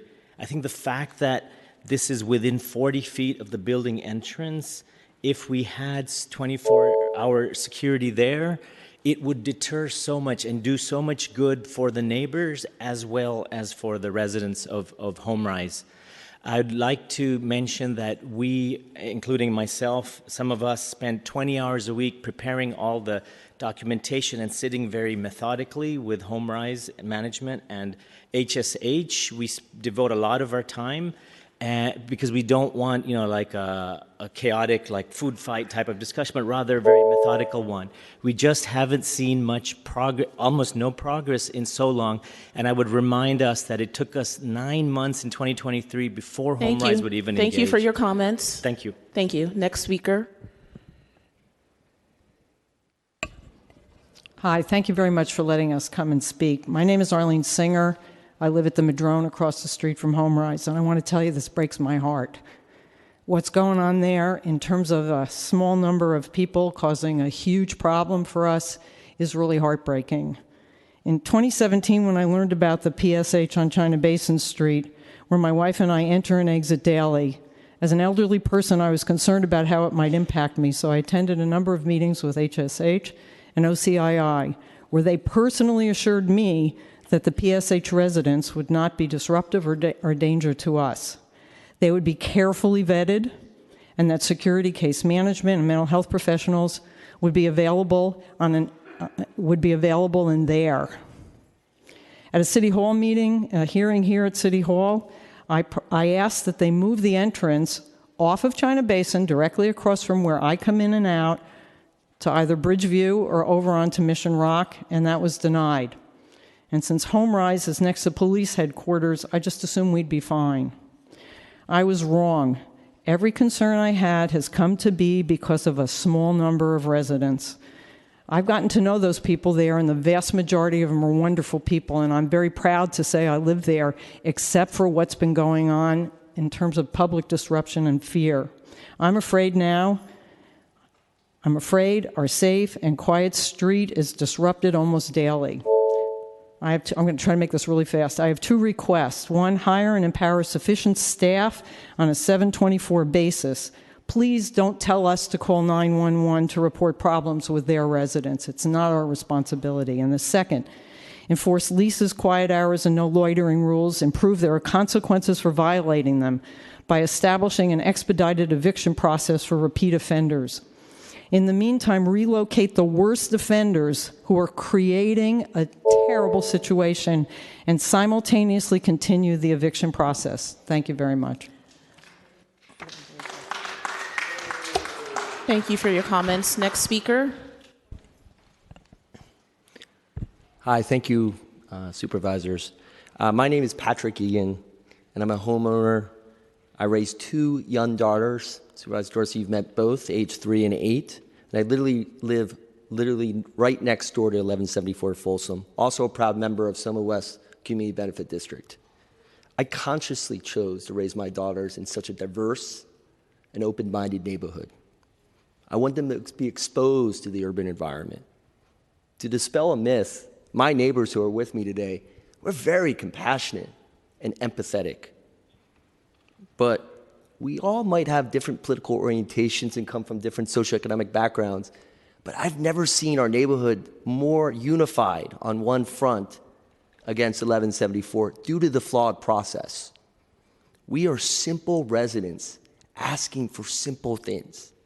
I have two perplexing questions. Why is Soma West the containment zone for all this supportive housing? Why? With zero investment back from the community or city, And over 10 months, question 2, why must HSH and the city literally ignore all our requests, be obstructionists for simple requests like 24/7 security, finally addressed 10 months later today?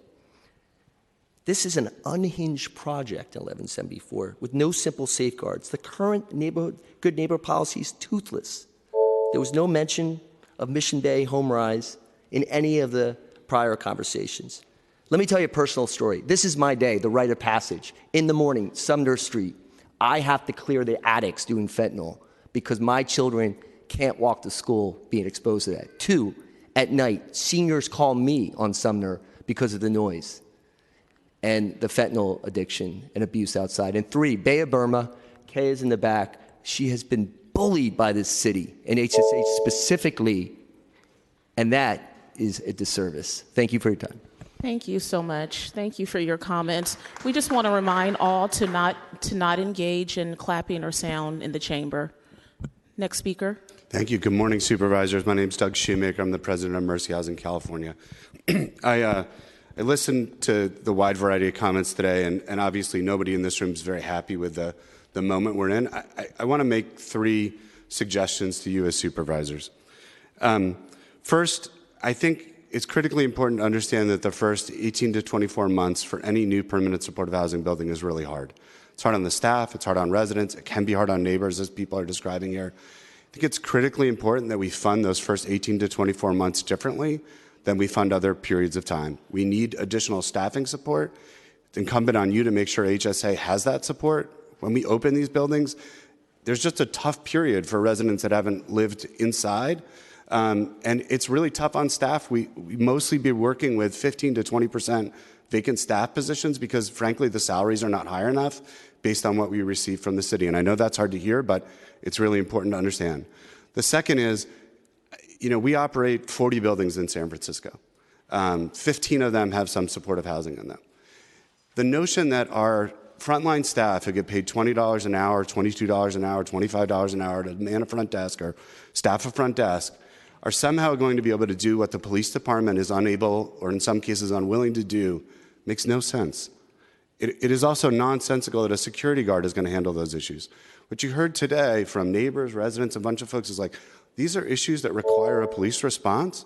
And I think the question, Supervisor Dorsey, that I would like you to ask is, how is it possible when the police come to our buildings, they don't actually do the job that we need the police to do, but we're asking private individuals and private security to do what the police can't?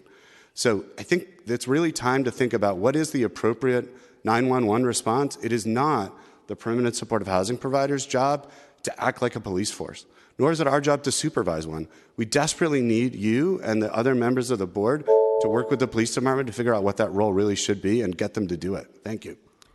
Thank you so much for your comments. Next speaker.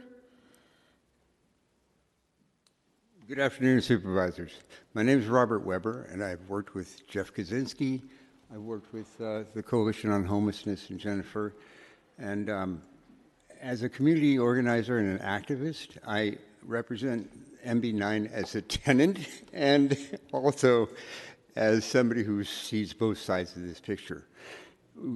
Granted, we've had great challenges with very few tenants that are disruptive. And I live on the courtyard side. Personally, I have a megaphone, and I take care of issues within my audible parameter. I didn't realize the problem had gotten so bad in the front of the building as it had until recently, and I agree that they should be moved to other units that are not on the street. But on that being said, in the prevention matter, I believe that every organization that houses formerly homeless people, marginally housed people, they all need to go and take the lessons on how to serve the underserved of the community, which is taught at City College, and it's called a Community Health Worker Certificate. It only takes a year and a half to do. I think we should give them the parameters of 2 years to get these certificates to all the employees that work there. That would be the crux of solving the whole thing. It really would. Because we wouldn't need a security guard because they would know how to handle the situations. Thank you. I drafted the letter about this. I'll deliver it this week. Thank you. Thank you. Thank you for your comments. Can we have the next speaker, please?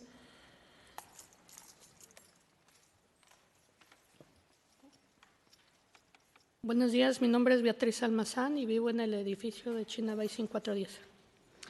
Hi, good afternoon. My name is Georgina Gomez. I am a bilingual resident counselor, and I'm here to translate and to help support the resident. She said her name is Beatriz Almazán, and she is a resident of 410 China Basin.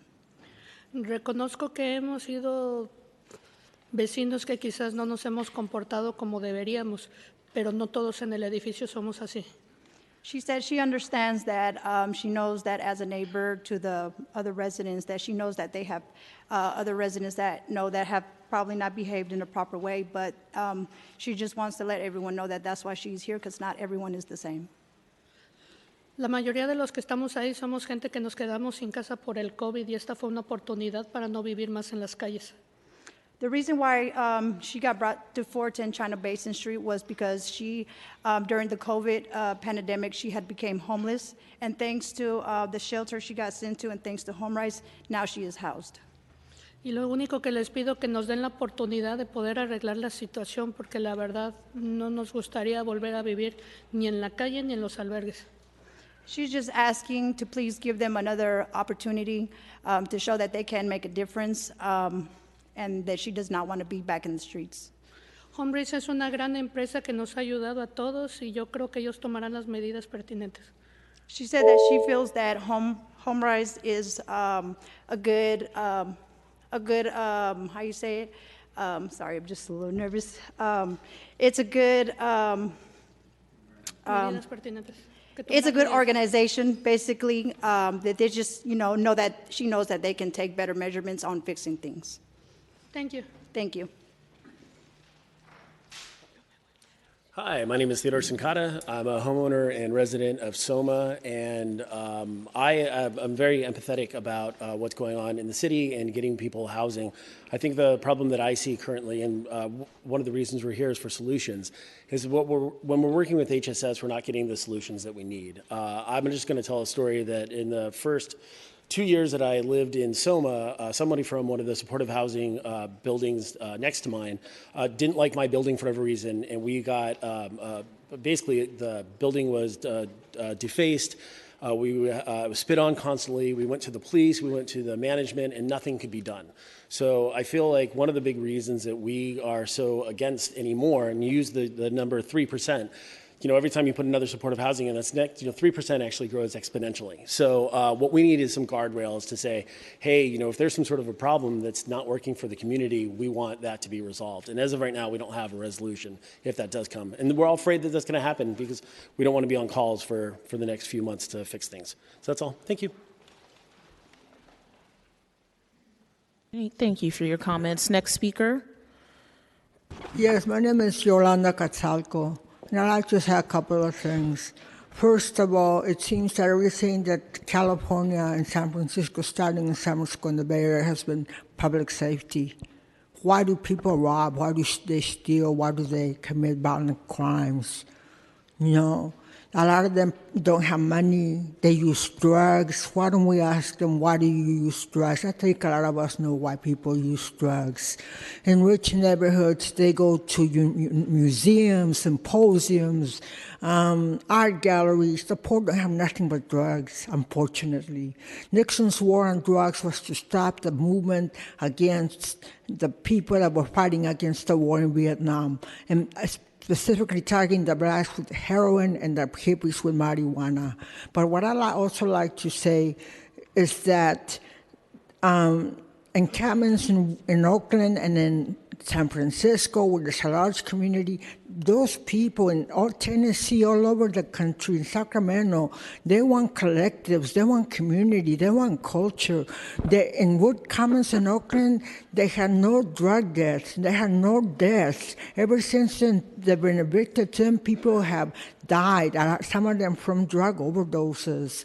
And so it's not about why, it's about why do people use drugs and addressing that. Another thing I'd like to say is that Kyle Rittenhouse, the guy that shot and killed 2 people in a protest over that George Floyd being killed by the police, he was acquitted.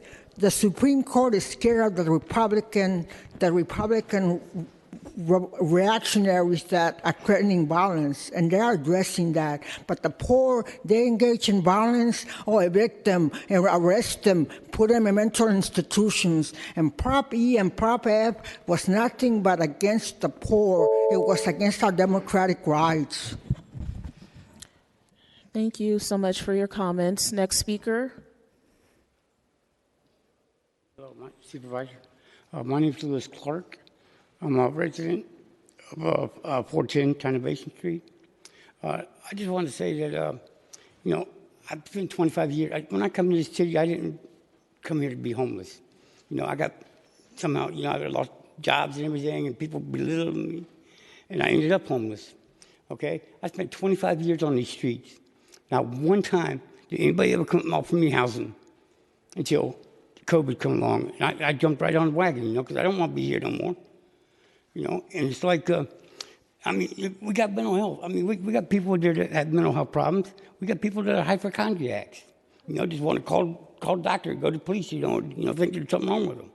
But, it's in all walks of life, man. We got to love each other. We can't just, put people down. It's like, like my next door neighbor. Okay, the person you say yelling out the window, that's my next door neighbor. And granted, she does yell out the window and everything, but she hears voices. And nobody can keep her from hearing them voices, and nobody can keep her from reacting to them. And I think it's just, give it a chance, man. It'll work out. We just, like you said, we got to put them to the inside so people don't have to see them on the outside, or we find a place to put them all in one place. But as far as the, I don't know, all I know is I appreciate having a place to go. And I appreciate having, because the last 25 years have been the most stressful 25 years of my life. And I don't know, I ain't got nothing else to say. Thank you. Thank you so much for your comments. Next speaker. Members of the committee, thank you for taking the time to convene the hearing. My name is Beth Stokes. I'm the Executive Director of Episcopal Community Services. We operate quite a few 100% supportive housing sites in San Francisco. First and foremost, I wanted to recognize the concerns and frustration regarding public safety in the city and around properties in support of supportive housing.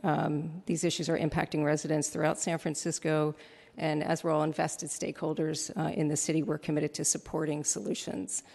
That said, I wanted to echo many of the things that the CEO of Mercy Housing, Doug Shoemaker, said. Some of the things that I think are before us are real solutions. I think it's engagement with our neighbors well before often, a building is open. It really requires a tremendous amount of time and investment to work with our neighbors, I think in very clear and necessary ways. I also think that in contracting for supportive housing, as Doug was saying, for folks that don't know, certainly the first 2-3 years often are very challenging years with 100% supportive housing properties. And I do think that there's ways that we can go about staffing those buildings differently.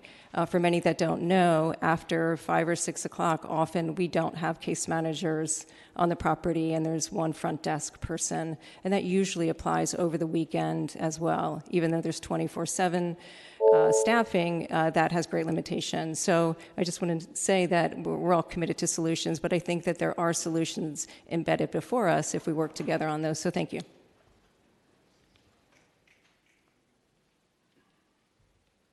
Next speaker. Good afternoon, committee members. My name is Charles Defarge. I'm the Director of Policy at ECS, Episcopal Community Services. I also want to acknowledge some of the concerns raised today and throughout this process. I work at 8th and Howard every day, so believe me, I see it. I see the crime. I see some of the conditions of the neighborhood, the drug use. I also want to be super clear that permanent supportive housing is not the cause of these issues, and equating residents of PSH to criminals is wrong and really shuts down the conversation that I believe, that we all believe we need to have to improve these sites. So appropriate staffing, community engagement, good neighbor policies, these things can and in most cases do ensure that PSH is a positive presence in the neighborhood and that the residents of the building can be a part of the neighborhood as well. Again, if we're serious about solving homelessness, we need to increase investments in PSH, not shut them down. It is the most effective way, the most effective intervention at our disposal to end chronic homelessness. So thank you, and please let's work together to ensure that these programs work for their tenants as well as the broader community. Thank you so much. Next speaker. Good afternoon, board members. My name is Goulet Mousset, and I am the Community Engagement Manager with Episcopal Community Services. My role brings immense joy as I connect with community members at our permanent supportive sites, listening to their stories.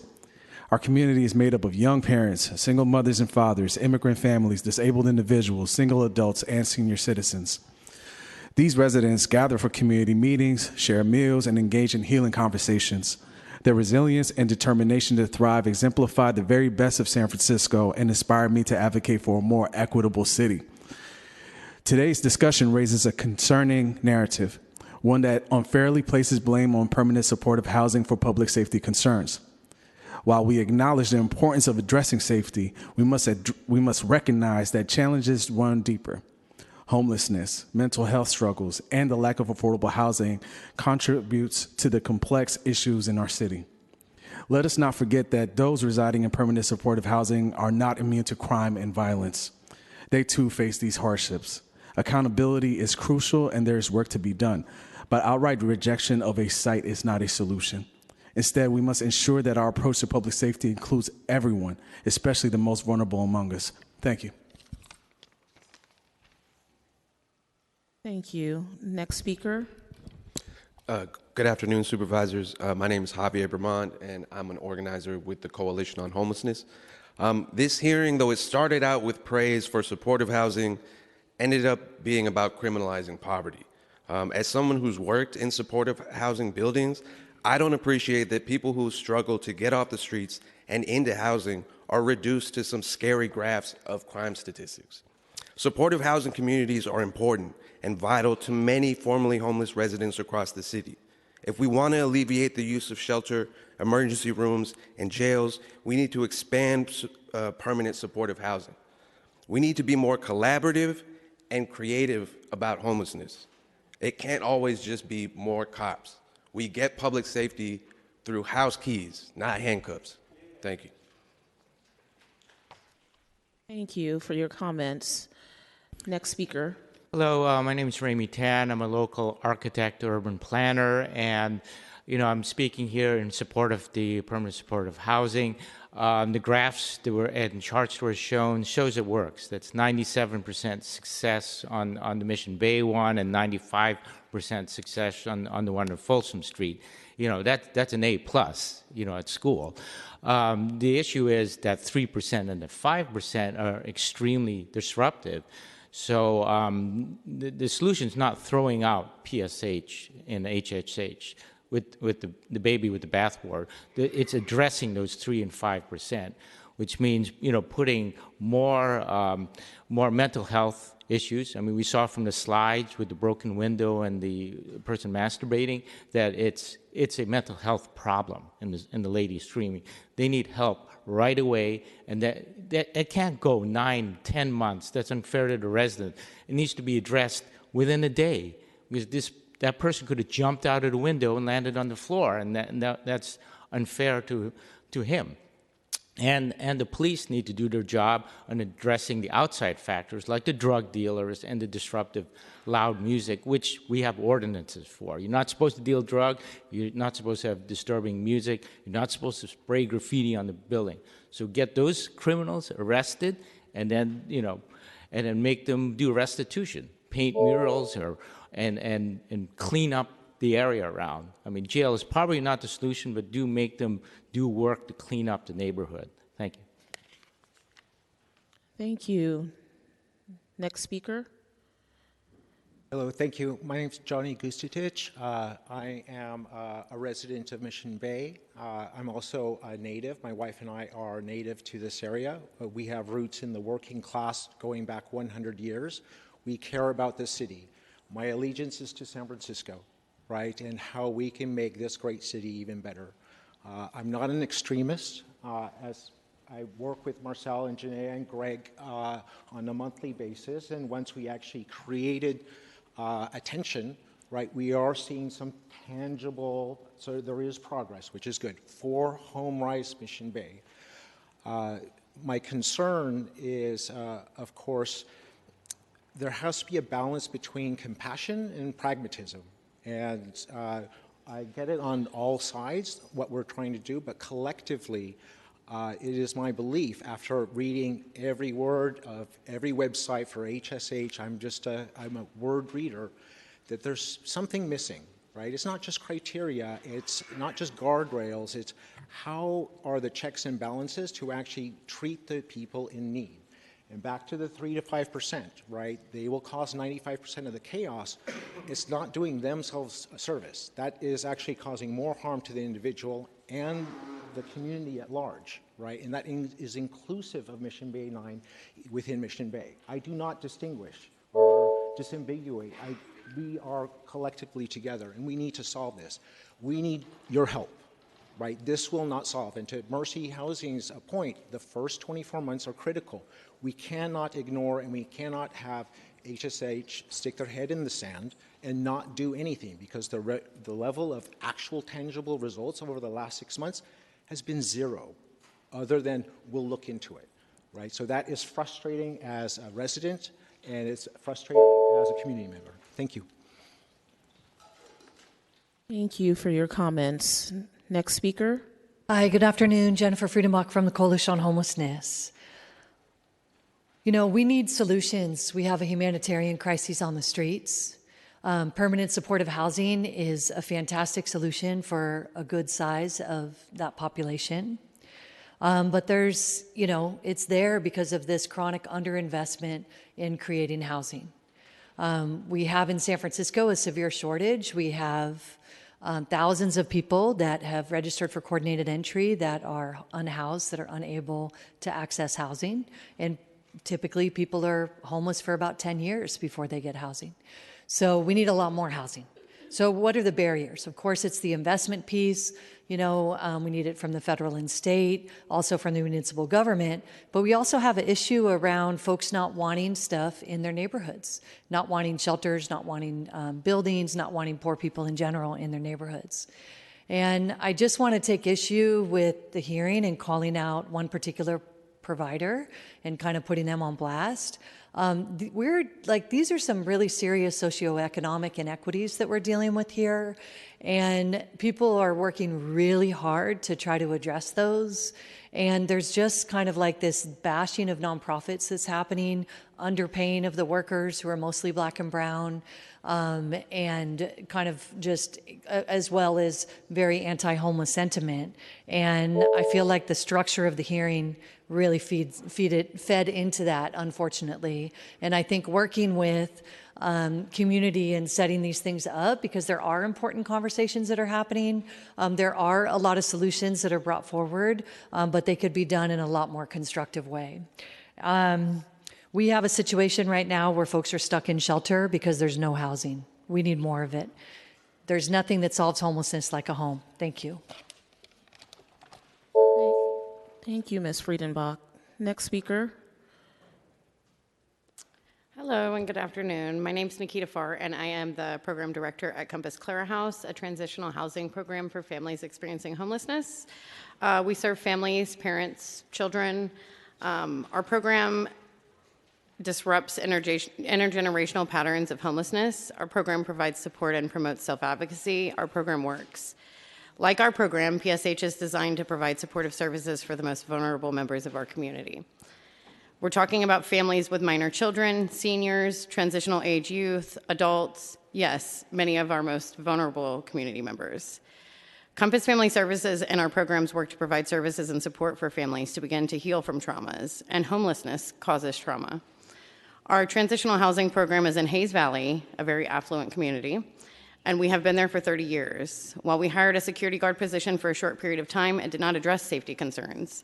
Instead, our families felt policed. When we replaced the security guard with a community worker position who was able to build rapport and support families, families were no longer intimidated. It also saved us some money. Before working with families, I worked with transitional age youth experiencing homelessness, that's 18 to 24-year-olds, at a low barrier shelter.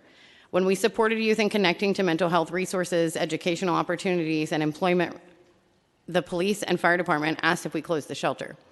We didn't close the shelter. We didn't hire security. We built relationships, helped identify needs and goals by working with each youth, and connected youth to resources within the community. Within 3 months of having access to support and resources, employment rates went from 15 to 82%. Social services, access to resources, and community alternatives to policing do work.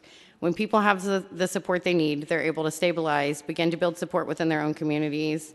And like the residents at Clara House have done for 30 years, they support one another with childcare, share food, share resources, and build support networks.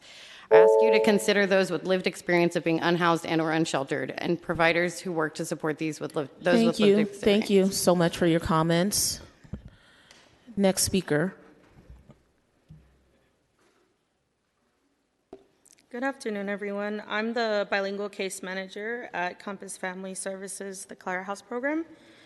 As someone who does direct services with families experiencing homelessness, I would like to ask the Board of Supervisors to please consider the impact this will have on our community. The city of San Francisco is in a housing crisis, and it is the responsibility of the Board of Supervisors to create legislation that impacts the community in a way that is inclusive of the populations that are most vulnerable to this social problem. I invite the Board of Supervisors to not create legislation that criminalizes these families and makes them feel persecuted, but instead consider how to come up with legislation that promotes the unity of the community and works to break down these issues so that the work that I do can continue to be geared towards breaking down generational curses. Thank you. Thank you for your comments. Next speaker. Hi, I'm the after-school coordinator and after-case manager at Compass Clara House, a transitional housing program from Compass. I work with the kids and the families on a daily basis. I interact with them and I see the big impact these kind of programs have in them, from starting to get better grades at school to enhancing parenting skills. In the 18-month period we have with them, we can see the big progress these individuals can have. They become more organized, they find better ways to navigate systems, and they acquire skills that promote self-advocacy and stability. They need safe harbors to thrive. Our children deserve a system that gives them the support they need in order to bloom and go out there and better serve the world. And if I'm allowed to say a final thought, I would say that instead of using money for security in our sites, what we need is more support. From the communities, from the neighborhoods, and the higher-ed systems. We need more stability for those families. We need more stability for those children. If this community doesn't provide them that, who else is going to do it? I'm here on behalf of our children. They don't need more trauma in their lives. They need more support. Thank you. Thank you so much. Next speaker. Supervisors Stefani and Haney and Guardia, who is here, thank you so much for this wonderful conversation. Mental health is a huge issue that is very important to me, with someone that has lived with a clinical diagnosis of bipolar 1 disorder since the summer of 2015. I've been 5150'd 4 times in San Francisco, spent about 3.5 months in mental health facilities, group homes, 25 sessions of electric shock therapy, and a month in Taipei, Taiwan, which I have dual citizenship. I live in D10. I'm actually disappointed that Shaman Walton, my supervisor, is not here, since District 10, Bayview, Hunters Point, there's actually 3 developments currently going up. Mercy Housing might be all 3. So I would look at what's happening in Bayview, because there's lots of space, and would also look at what's happening at Candlestick Park with the RVs, where they have the navigation center. Saturday is actually World Bipolar Day, so I'm actually happy that I'm still alive, but I love San Francisco, love to create chaos, love trouble. Jill Biafra ran for mayor.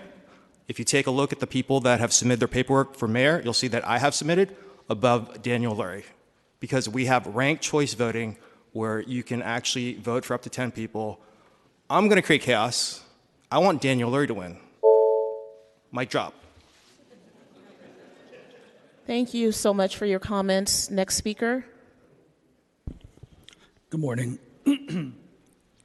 It's heartbreaking to hear the struggle of supportive housing residents, and I feel embarrassed that this can sound like I'm against supporting housing. The reality is most of us probably believe in supporting housing. My name is Jose Samudio Meyer. I am a resident in Soma on Sumner Street for the past 5 years. 1174 is not a not in my backyard situation. Supportive housing is complex.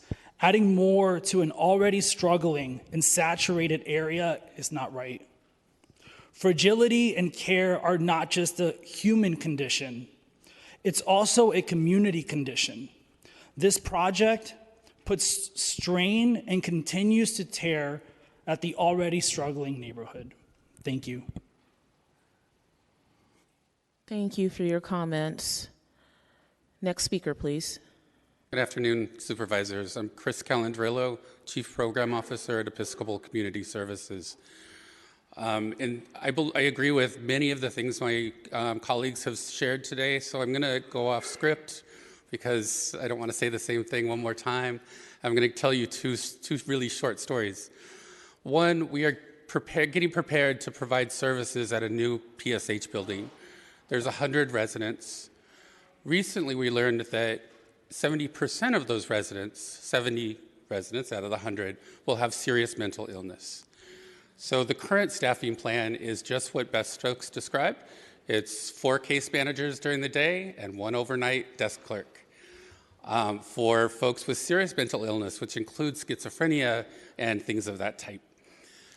So I went to the Department of Public Health with my hand out, and they said maybe, because we need clinicians in that building for it to be safe, for it to be effective.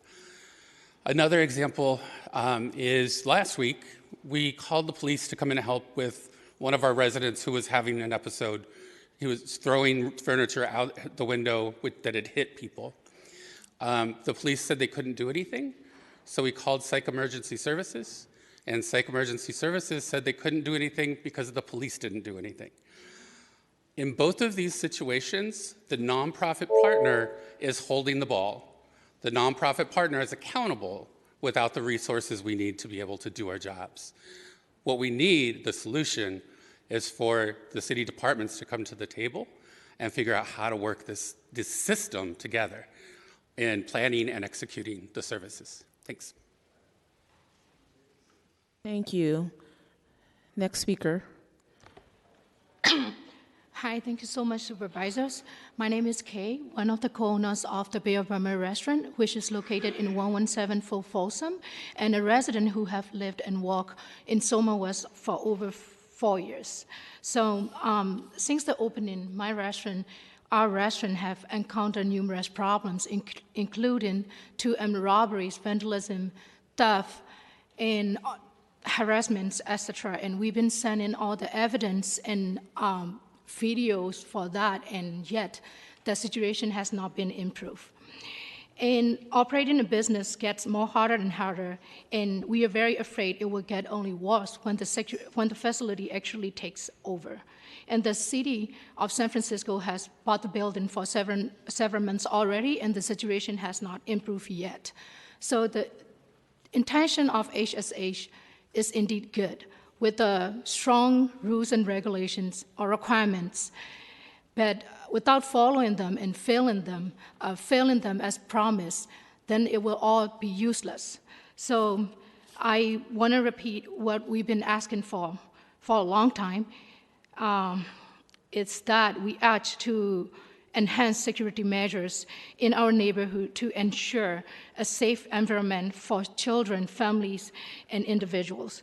With increased vigilance, we can collaborate with government and nonprofit agency or HSH to assist those in need on the streets, prioritizing safety above all. Thank you. Thank you. Next speaker. Hello, my name is Janaea Jackson, and I'm the CEO of HomeRise. I apologize for not being here earlier, but I want to explain to you why I wasn't here earlier. One of our residents, someone we provide resident services for at one of our properties, decided to file a restraining order against me personally. I went to court this morning at 8:30 and was the last person to be heard because this person is a known quantity for filing restraining orders that are bogus. So I apologize for not being here today. The judge asked me to leave while the person was continuing to overtalk her in the court.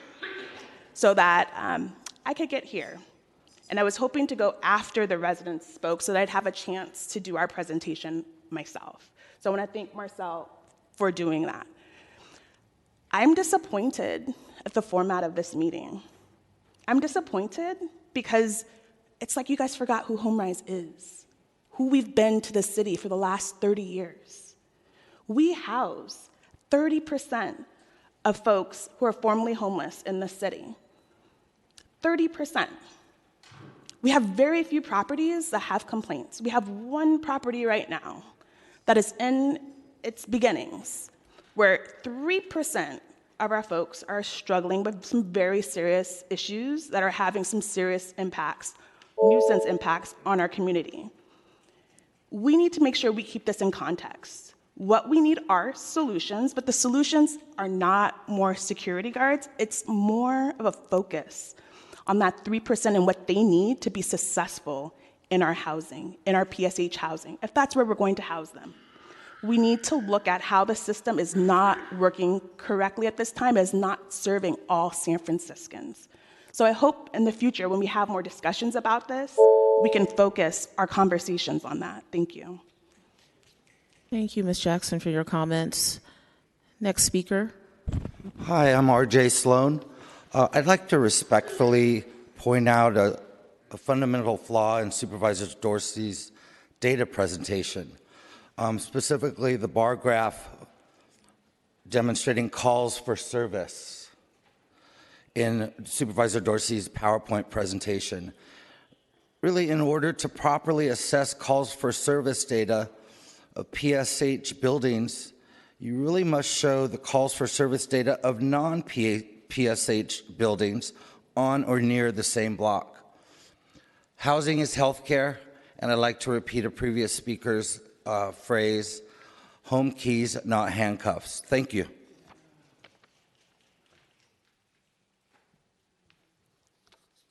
Next speaker. Hello, I have handouts. Hello, supervisors. I am Hélène Sautou with a mid-market community benefit district. I want to thank Supervisor Dorsey for calling this hearing because the impacts of supportive housing on neighborhoods is a very big deal. We are experts. Our CBD alone has 40 SROs, 40 social service sites, and hundreds of additional supportive housings, many of which are on 6th Street, and some of them poorly run, with little to no consideration is ever given to how some of these facilities impact the neighborhood. Unfortunately, a number of the occupants or their friends or visitors engage in negative behaviors on the sidewalks.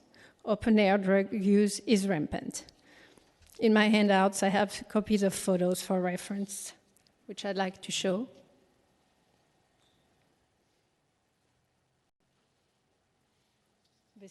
This is in vicinity of 6th Street. This is Jesse at 6th Street. This is Min Plaza.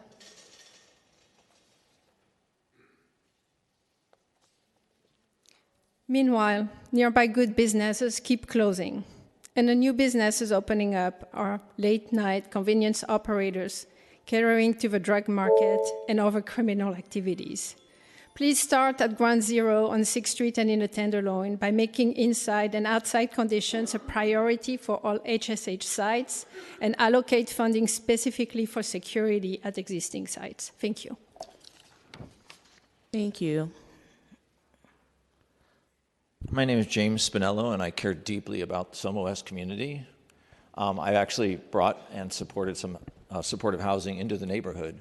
But why this project at 1174 Folsom became so contentious was because the neighbors weren't being heard at all. For the past 4 years, the city forces things into a neighborhood. They put a meth sobering center in. They put a project at the corner of 6th and Bryant. They put a project at 333 12th Street, and they put a project at the corner of 9th and Mission, the panoramic, and now they put the project of 1174 Folsom. All of these projects were forced into the neighborhood, and none of them listened to the requests of the neighbors. The majority of the problems come from, I feel, that all of these projects, they stop right at the front door. The funding is for within the facility. It's not outside the facility. These projects, as this presentation is talking about, is the impact that those present. The neighborhood gets an impact. It's not beneficial for the neighborhood as the city cleans up the rest of the city and houses the homeless in these projects. There's no preferential treatment for the homeless that are in the neighborhood. I've actually asked for statistics, how many have been done there. The main things are, I feel, is you need some of the budget always to go help the neighborhood. And that's what's missing. It ends right at the front door, and there's nothing for the neighborhood. The community needs some of those funds when a project is put in. And so far, all of the funds are within the facility. And that is the main problem, and that's why this became so contentious, because all of those projects I mentioned, not one thing has been done for the neighborhood in 4 years. Thank you so much. Next speaker. Good fucking afternoon. My name is Jordan. My pronouns are she, her, they, them, and I am a PSH tenant that lives in D5, but within walking district of District 6. Now, two things can be possible at once: that permanent supportive housing and Housing First is an effective intervention, that the way we do permanent supportive housing needs a lot of work. We also need to be grateful that things aren't worse right now, which it would be if these wealthy asshole neighbors get their way in NPSH. Instead of constructive and collaborative solution, the Dorsey's ass over here has decided to hold this bullshit ass hearing and waste all our fucking time to get answers for what we all know: that PSH tenants are not to be feared and are a good addition to our neighborhoods.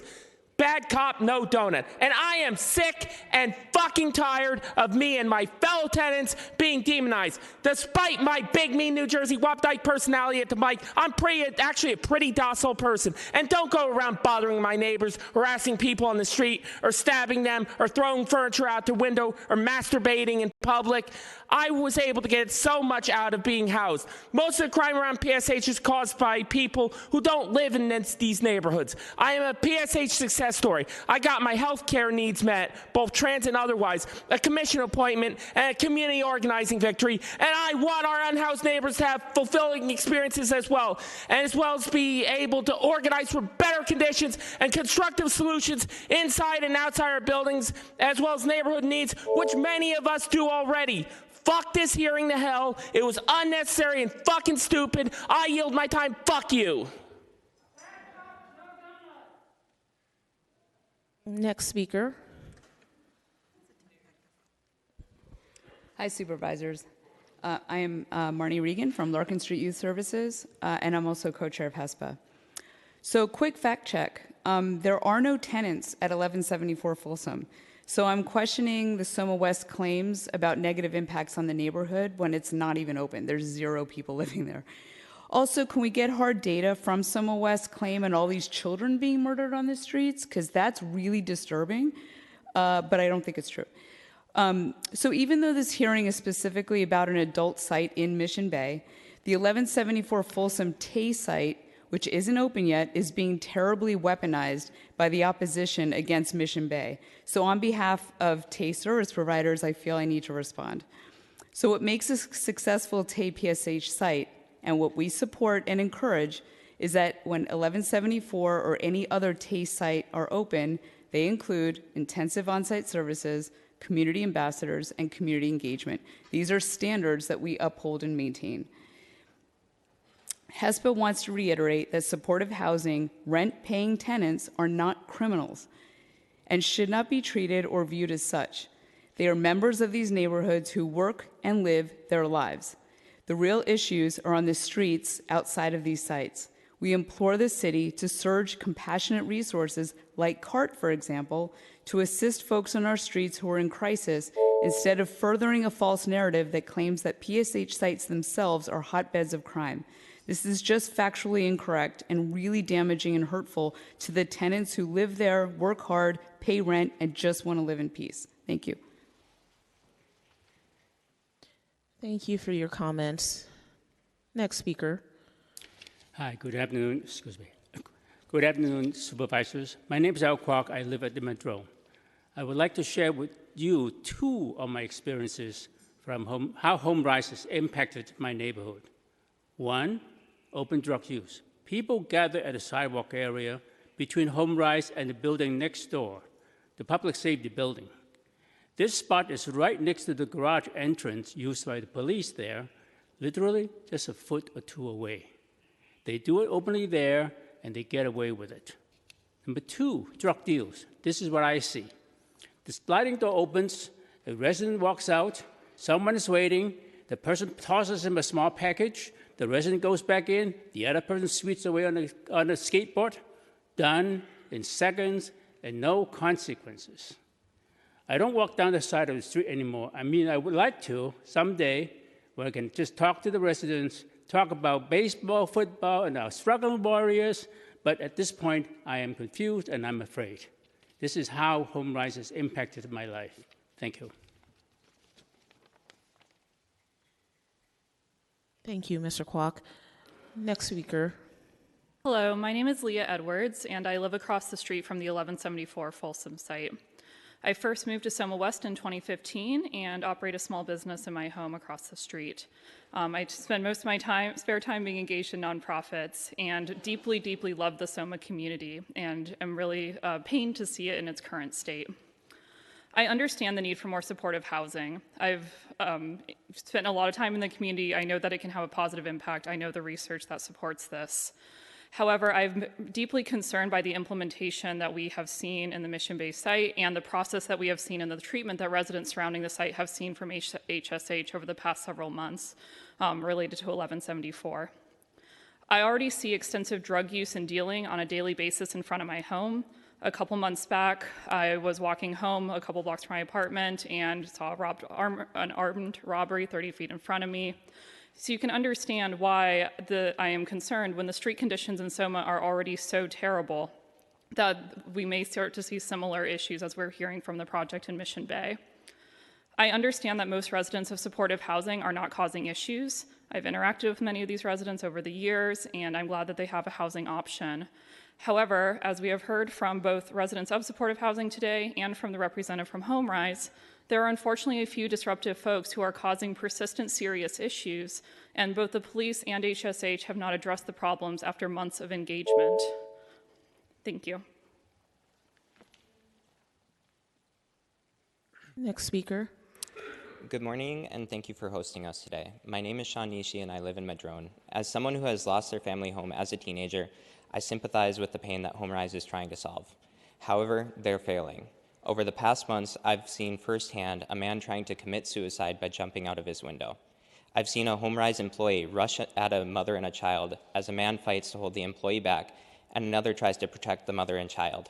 These are not nuisance impacts. HomeRise is not providing the support and environment their tenants deserve. I urge you to require HomeRise to have supportive services on site 24/7 to create a safer environment. Thank you.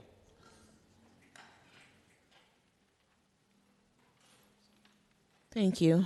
Next speaker. Hello, supervisors. My name is Tabitha Allen, and I am a co-chair of the Supportive Housing Providers Network. Permanent supportive housing is necessary and effective for the majority of the tenants that are housed and supported, and has been effective for 25 years.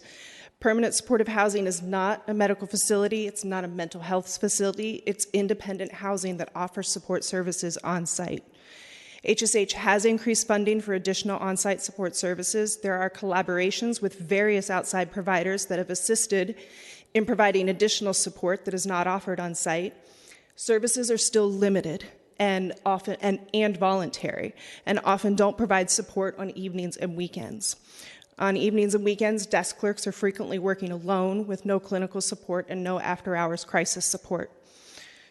All of the support, as I mentioned, is voluntary, and there will always be some tenants that need support that we're not able to offer or don't engage with the support that is offered.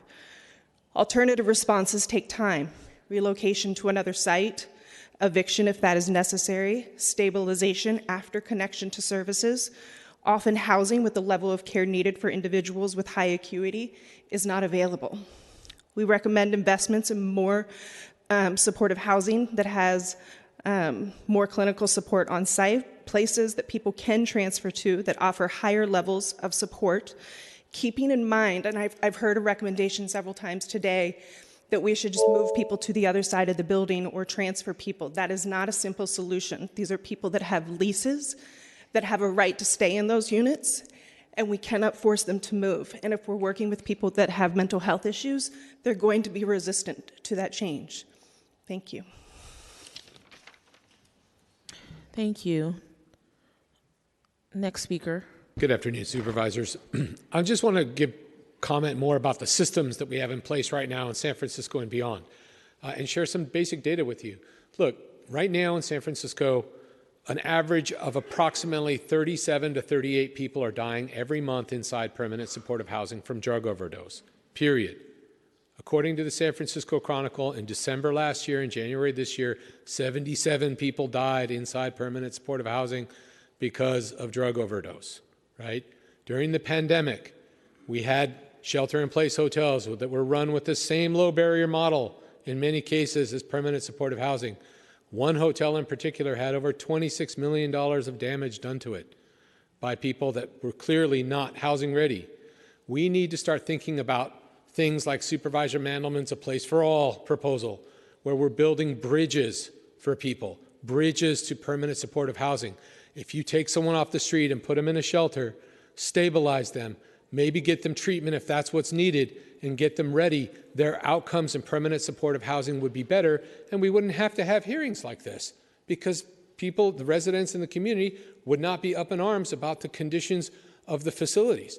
I know that there's one permanent supportive housing facility in China Basin right now that had over 1,000 calls of service last year, and you probably talked about that, but 600 911 calls, right? That means there's people in that building that are in crisis all the time, and much of it revolves around substance use disorder. So there's an assembly bill that's coming in California this year, very soon, which I will be talking to all three of you supervisors about, that's going to actually try to level the playing field and introduce a change to Senate Bill 1380, which will allow for up to 25% of funding to go to recovery-based housing, which is what we really need in San Francisco. Thank you very much.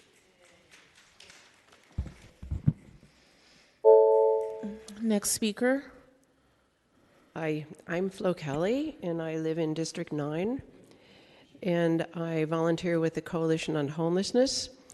I think today you've heard a lot of possible ways of making improvements, and I just want to list a few here. One is to increase the investments in PSH.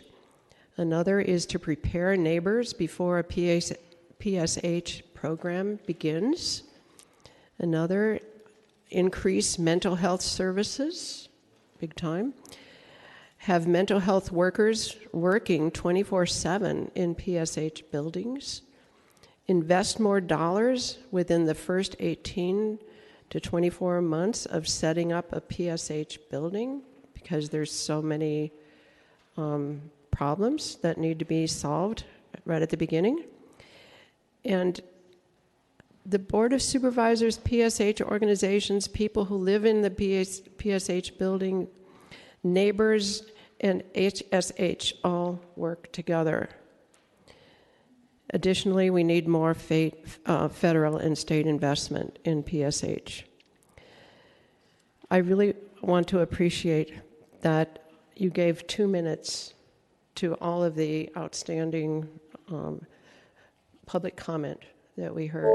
I appreciate that. Thank you. Next speaker. Hi, my name is Hannah, and I'm currently serving an AmeriCorps term with the Permanent Housing Advanced Clinical Services team that was mentioned earlier. Hearing the criminalization of PSH residents today and the othering of PSH communities was extremely disheartening. PSH isn't the problem. The problem is lack of affordable housing, lack of mental health resources, lack of substance use resources.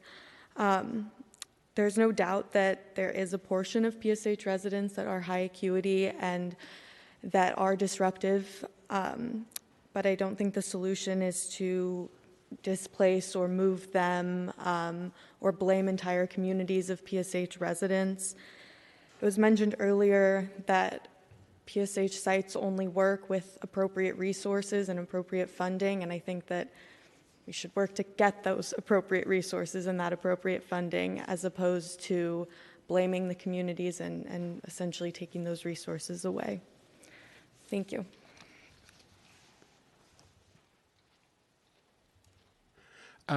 Greetings, supervisors. My name is David Elliott Lewis. I'm a former District 6 resident who was redistricted out, but I'm also a former HomeRise resident for over a decade. It used to be called Community Housing Partnership.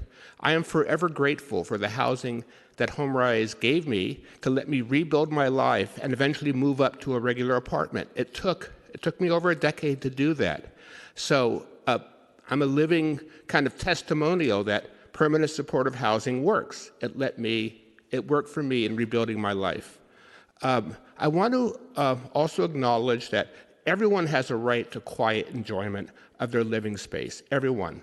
But I think the way to go about it is something that I'd like to hear more of in this meeting, which is for the residents of MB9 or 1174 Folsom and the residents in the surrounding buildings that encompass that to get to know each other. I would ask all residents in both sides to not see the other resident as the other side of the street, the other side of the track. They're your neighbors, and they're human beings trying to get on with their lives and make the best, sometimes of a bad circumstance. So say hello to your neighbors, invite them, and maybe invite them to a community event or create a community event, a street party, or if you have a community room in your property, some kind of event that lets you get to know each other. As you start to see each other as human beings with needs and the valued right to quiet and privacy, I think that'll go a long way toward improving the quality of life of everyone. I submit this plea to get to know your neighbor to all parties involved. I think that is the first step in resolving this. Again, David Elliott Lewis, Tenderloin People's Congress. Thank you. Thank you, Mr. Lewis. Next speaker. Good afternoon, supervisors. My name is John Avalos, and I'm with the Council of Community Housing Organizations. Many of our members, including HomeRise, Episcopal Community Services, and Swords to Plowshares, provide permanent supportive housing and are members of the Supportive Housing Providers Network, who presented here today. While I don't want to disclaim the security concerns of Selma and Mission Bay residents, I'm concerned in the quality of the discussion about what creates community safety. The focus on this hearing, the way data was shared without sufficient context, without any real timeline about how changes in police calls and deployment have been made over the 18 months, drives to a very narrow conclusion that we should just be increasing security and police staffing in the area, but without really discussing the quality of deployment and what measures can be put in place to ensure that the efforts that security might provide can actually lead to real differences. Instead, we just have a drive to increase the amount of people, security personnel around. We also have a very narrow focus on supportive housing. Supportive housing, as you heard from HomeRise, has a 30-year history just for HomeRise alone in San Francisco, have made incredible improvements on people's lives, provide an array of services that are really high quality in behavioral health and mental health services that need greater investment. These are what help residents change their lives and also to improve both the residents they live in as well as the neighborhoods they live in as well. There is a great need for greater community engagement. I believe that's the role of the city under the Housing and Support, the Department of Housing and Support, Homelessness and Supportive Housing, and the police department, and under the mayor's leadership to ensure that we can hear more readily what concerns the neighbors have and how to best address them with a partnership with the city and our nonprofit providers. That is the best way to achieve public safety, and I hope Mr. you can Avalos. reach out that way. Thank you. Thank you. Next speaker. My name is Barry Graves. I am a resident of San Francisco, a native. I'm homeless. I am also a resident services team leader at HomeRise. I also grew up here in City Hall. My great-grandmother was the late Willie B. Kennedy. I've seen what this city can do. I've seen what several districts can do when they work together, despite the bickering of several supervisors in those districts or who saw over those districts. What we have here is not a HomeRise problem. What we have here is a San Francisco problem. We have a city problem. We have drug addiction. We have mental health issues. We have violence, and that occurs everywhere. What I'm seeing is when a resident of ours is in a mental health crisis, I'm seeing that a neighbor from across the street will call our CEO who's here today. Pressure would be put on our staff because the neighbor wants something done immediately. I have seen staff paint someone's window because of what a neighbor wanted done. I've seen staff rinse down the front of our building while someone was camped out front with all of their belongings because of what a neighbor wanted done immediately. We would love for you guys to come to the table to work with us because that's what San Franciscans do. We have a long history of working together. That's the only way this city moved forward from what it once was. We can still do it, but we have to stop criminalizing those with mental health and substance abuse issues and get them the help that we need. We at HomeRise need more, clinical workers. We need more clinical staff. Our front desk worker needs help. I asked for that help and I was told no by our own employees. We need help. We're not the workers. We are not magical workers. We're not here to save we don't have capes. We don't have special powers. And I understand my time is up, but I'm telling you right now, from someone who was raised in this city, Thank you from so someone much. who was on the front lines of this city, Thank you so much for your we time. need help. Thank you. Next speaker. Thank you, committee. Today marks for me 8 months exactly and 16 days of homelessness. That's a long time. It's 260 days. Grueling. Those, not easy at all. And I'm not a beneficiary of any of this city's supportive housing environment. That whole ecosystem is closed off to me. I'm not a beneficiary of it. And I'm bummed about that because what I say is, why not? Why not? There's a lot of issues at play here. So I want you guys to come together and really think about this really hard, okay? It's not easy, but we got to make this happen. We got to make it work for everybody, all right? It's just not a few. People talk about just, they're drug dealers, they're people doing, illicit things that are not supposed to be done around supportive housing environments. But listen, can we screen? Can we screen those? Can we screen me out of all those people and maybe put me in a nice place? You know what I mean? So that's all I want to say today. I'm not going to take too much of your time, but listen to the voices here because I heard a lot. There's a lot of pain here. There's a lot of pain. People really feel it. And I hear this gentleman, this city could do great. This city was a great city. It was a great place. It was a golden age where this city did things well. And it does some things well still. But this is one thing it needs to get addressed now with the urgency, with the fierce urgency of now, okay? We can't do this anymore. I can't do this anymore. 8 months, 16 days, okay? When are we gonna see the light? When are we gonna see the end of the tunnel? Is it today? I'm waiting for it. I'm hoping to, But thank you all for your indulgence. Appreciate it. Thank you, Mr. Ephraim. Next speaker, please. Hello, everyone. Supervisor Dorsey, Supervisor Stephanie, Supervisor Dario. It's truly good to be here today. Thank you, Supervisor Dorsey, for having this hearing today. My name is Richard Beal. Somebody here said, Richard, you the Minister of Recovery, huh? I said, well, some people call me that. Say, you the TL Ambassador to Recovery, huh? I said, well, some people call me that. What I am is just an advocate for recovery. And I'm here today to talk about, the need for recovery-based housing. We have PSHs. I have been involved with this community for over 28 years. Currently, I'm the Director of Recovery Services for Tenderloin Housing Clinic. And I want to advocate right now for the people who are coming out of residential treatment, who are coming out of transitional housing, who are coming out of jail, but have done treatment in jail, Roads to Recovery, other programs, and are not able to access permanent supportive housing with the clean and sober environment. And I think that, the reason I'm late here today is because I had to leave here and go to the Sentencing Commission and speak over there about building that bridge that Tom talked about. We need that bridge so people that complete residential treatment, that complete transitional housing, can have a bridge to permanent, supportive, clean, and sober housing. That's the issue. That's the issue. I know home first, housing first. I'm an advocate of housing first. I believe in housing first, but it needs to be amended. It needs to be a bridge. It needs to be that component where people are able to access recovery-based housing. Thank you, and y'all have a good day. Thank you.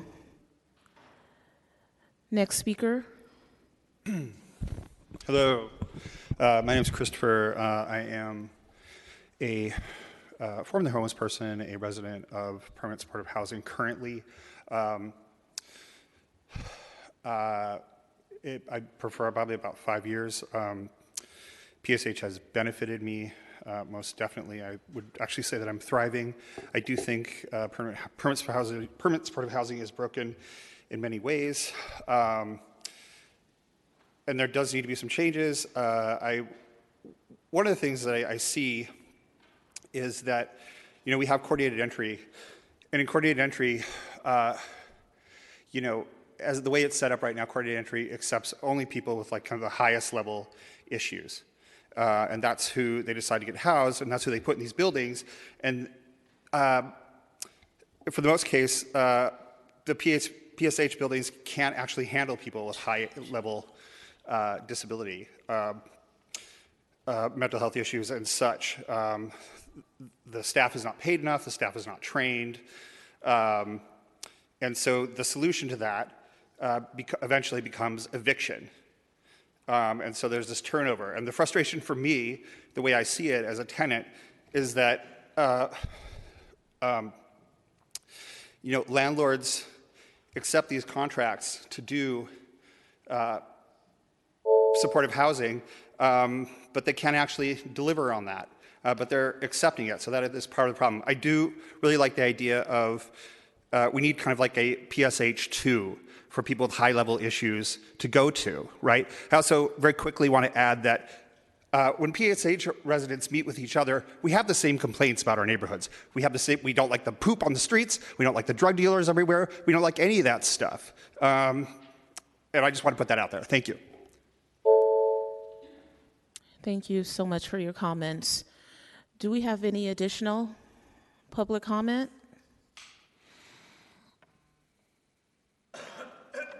It appears.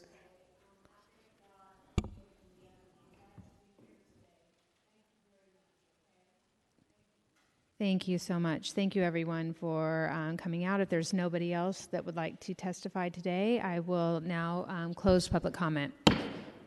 Supervisor Dorsey, I'll turn it back over to you and let us know whether you would like us to continue this to the call of the chair or file the hearing. Okay.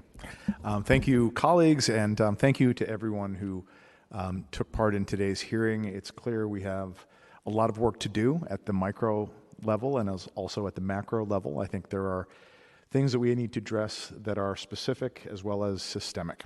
At the macro level, I think we need to identify better alternatives to PSH for those individuals who may need higher level of care, as our last speaker said. I think that's something that we as policymakers have to look at. I think we may need in the near term to identify ways that we can move, if necessary, PSH residents to appropriate care if those individuals shouldn't have been in PSH to begin with.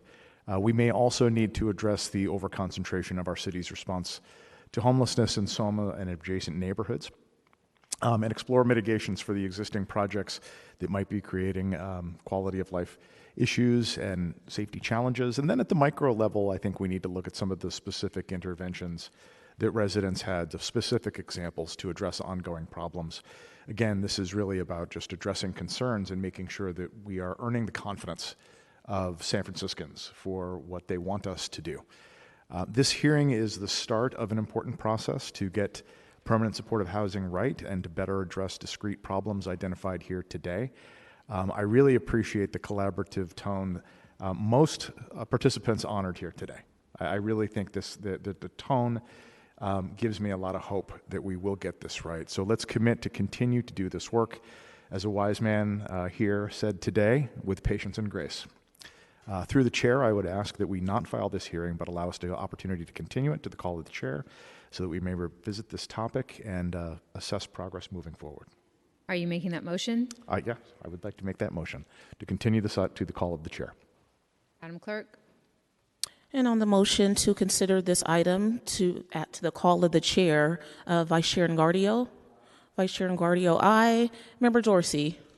Member Dorsey, aye. Chair Stephanie? Aye. Chair Stephanie, aye. I have 3 ayes. Thank you. Madam Clerk, will you please call the next item? Yes, item number 4 is a hearing to receive an update on the implementation of the Place for All ordinance. Thank you. This item is sponsored by Supervisor Mandelman, who is joining us here today, and I will turn it over to him to introduce the item and our presenters. Thank you, Chair Stephanie and members Dorsey and Engardio for making time for this check-in on implementation of Place for All and more broadly on where San Francisco stands with regard to the goal of ending unsheltered homelessness. I know it has been a long day already, and I actually think this will be a significantly shorter hearing than the prior, but I do think it's important to do this check-in. You may recall that I introduced the Place for All ordinance along with my then co-sponsor, Sandra Lee Fewer, in the first year of the COVID pandemic, as encampments were rapidly spreading in every neighborhood in San Francisco. It took some time and a lot of effort over the next 2 years to build support for the core commitment behind Place for All, that San Francisco should provide an exit from the streets for any unhoused person willing to accept it. I want to thank Rescue SF and all of the neighborhood organizations, merchant associations, CBDs, and concerned San Franciscans that pushed, pleaded, begged, and cajoled the mayor and the Board of Supervisors to make that commitment. In June of 2022, we did, and we further required that the Department of Homelessness and Supportive Housing prepare and present to the board a comprehensive citywide strategy to end unsheltered homelessness in San Francisco within 3 years. The rationale behind Place for All was twofold. First, it's the right thing to do. We know that homelessness is bad for people, but unsheltered homelessness is especially bad. It exacerbates underlying health conditions, including mental illness and substance use disorder, and is associated with dramatically increased mortality rates. The best homelessness intervention is, of course, to prevent it from happening to someone in the first place. But the next best is to get unhoused folks off the streets as quickly as possible. But secondly, and more pragmatically, if we want clear sidewalks and public access for all, we have to have a safe and humane alternative to offer. We know not everyone will take it, but we have to offer it. Our humanity demands that, and the law does too. So on December 30th of 2022, HSH published, and I'm not entirely sure what it was. It was not really a plan for implementation of the Place for All legislation. It was more of a thought piece or exploration of a notion, and the notion was basically to continue doing what we had been doing, but at a much larger scale with funds that we did not have. So HSH gave us a basically $1.5 billion plan to add about 4,000 permanent supportive housing units, a significant number of shelter beds, and then after 3 years anticipated that the costs would continue to accelerate as we continued to need to shelter and house an ever-growing and expanding set of folks with needs. And, I think what HSH gave us at the end of 2022 reflects the fact that there's lots of questions you can ask about homelessness and lots of notions that you can build your homelessness response policy around. San Francisco has, I think, been building its policy for a couple of decades now around ending homelessness. and as we end and in the hope that at some point, if we end homelessness for enough individuals, we will not have homelessness on our streets. Place for All had a more modest goal, but still, a pretty ambitious one, which was how to end unsheltered homelessness. And that might not mean ending homelessness for every person our system touches, but it would mean ending unsheltered homelessness and then having to figure out, what to do with folks who remained homeless but were still unhoused, although sheltered. And then there's an even lesser goal, which I'm thinking that we need to explore some in this hearing, which is ending encampments. At any rate, we're now 2 years, or nearly 2 years since the law was passed, more than a year since HSH gave us their proposal.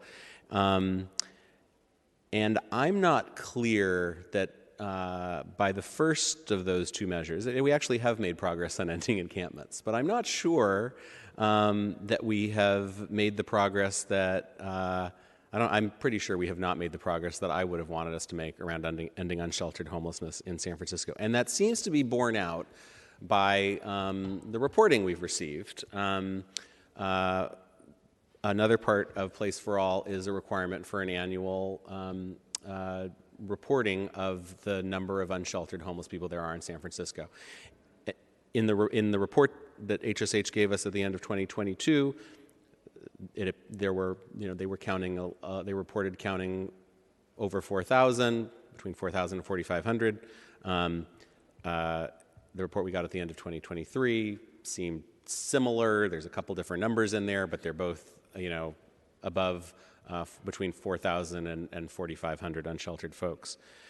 So that doesn't seem like we're on track, at least to meet the goals of my legislation. Now, HSH has a different plan. Their plan, they published in April of 2023. It's their strategic plan, and it still set a goal of reducing unsheltered homelessness by 50% over 5 years. I'll be curious to hear from HSH whether they think they're on track for that, but I'm not sure we're on track for that either. And again, I don't want to take away from the success that the city has reported in decreasing the number of tents since July 2023. I think that's important. I think it's important to quality of life in the city. I think it's important to addressing our drug epidemic. But tented or untented, we shouldn't be leaving people to die outside.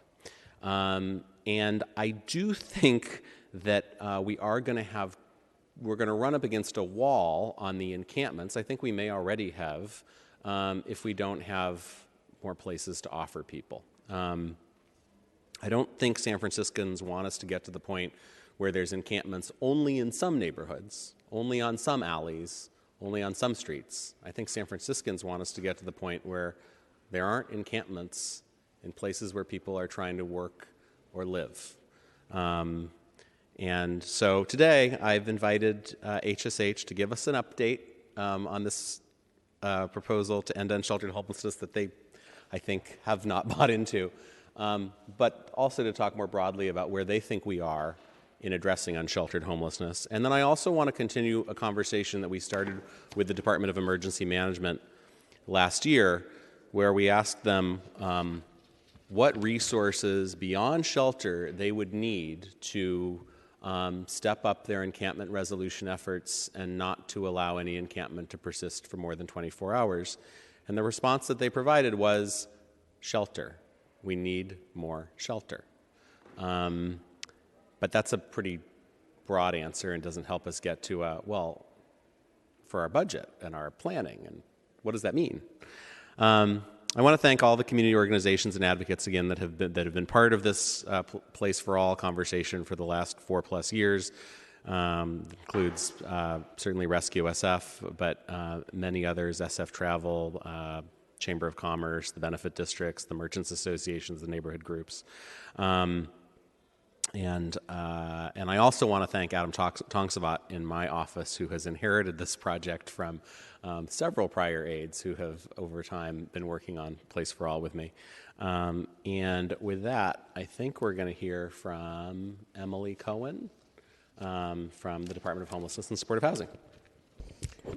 Thank you, Supervisor Mandelman. Through the chair, good afternoon, supervisors. Emily Cohen with the Department of Homelessness and Supportive Housing. Happy to be back with you and to shift our discussion a little bit more to the shelter side of HSH's work.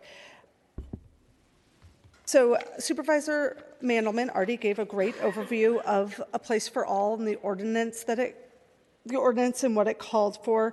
And when this ordinance was originally passed in 2022, we worked with experts from around the country and looked at nationally considered national best practices and modeling for investments into homeless services and what we anticipate would happen with those investments. And we used similar modeling for our own strategic plan, which we issued later the next year.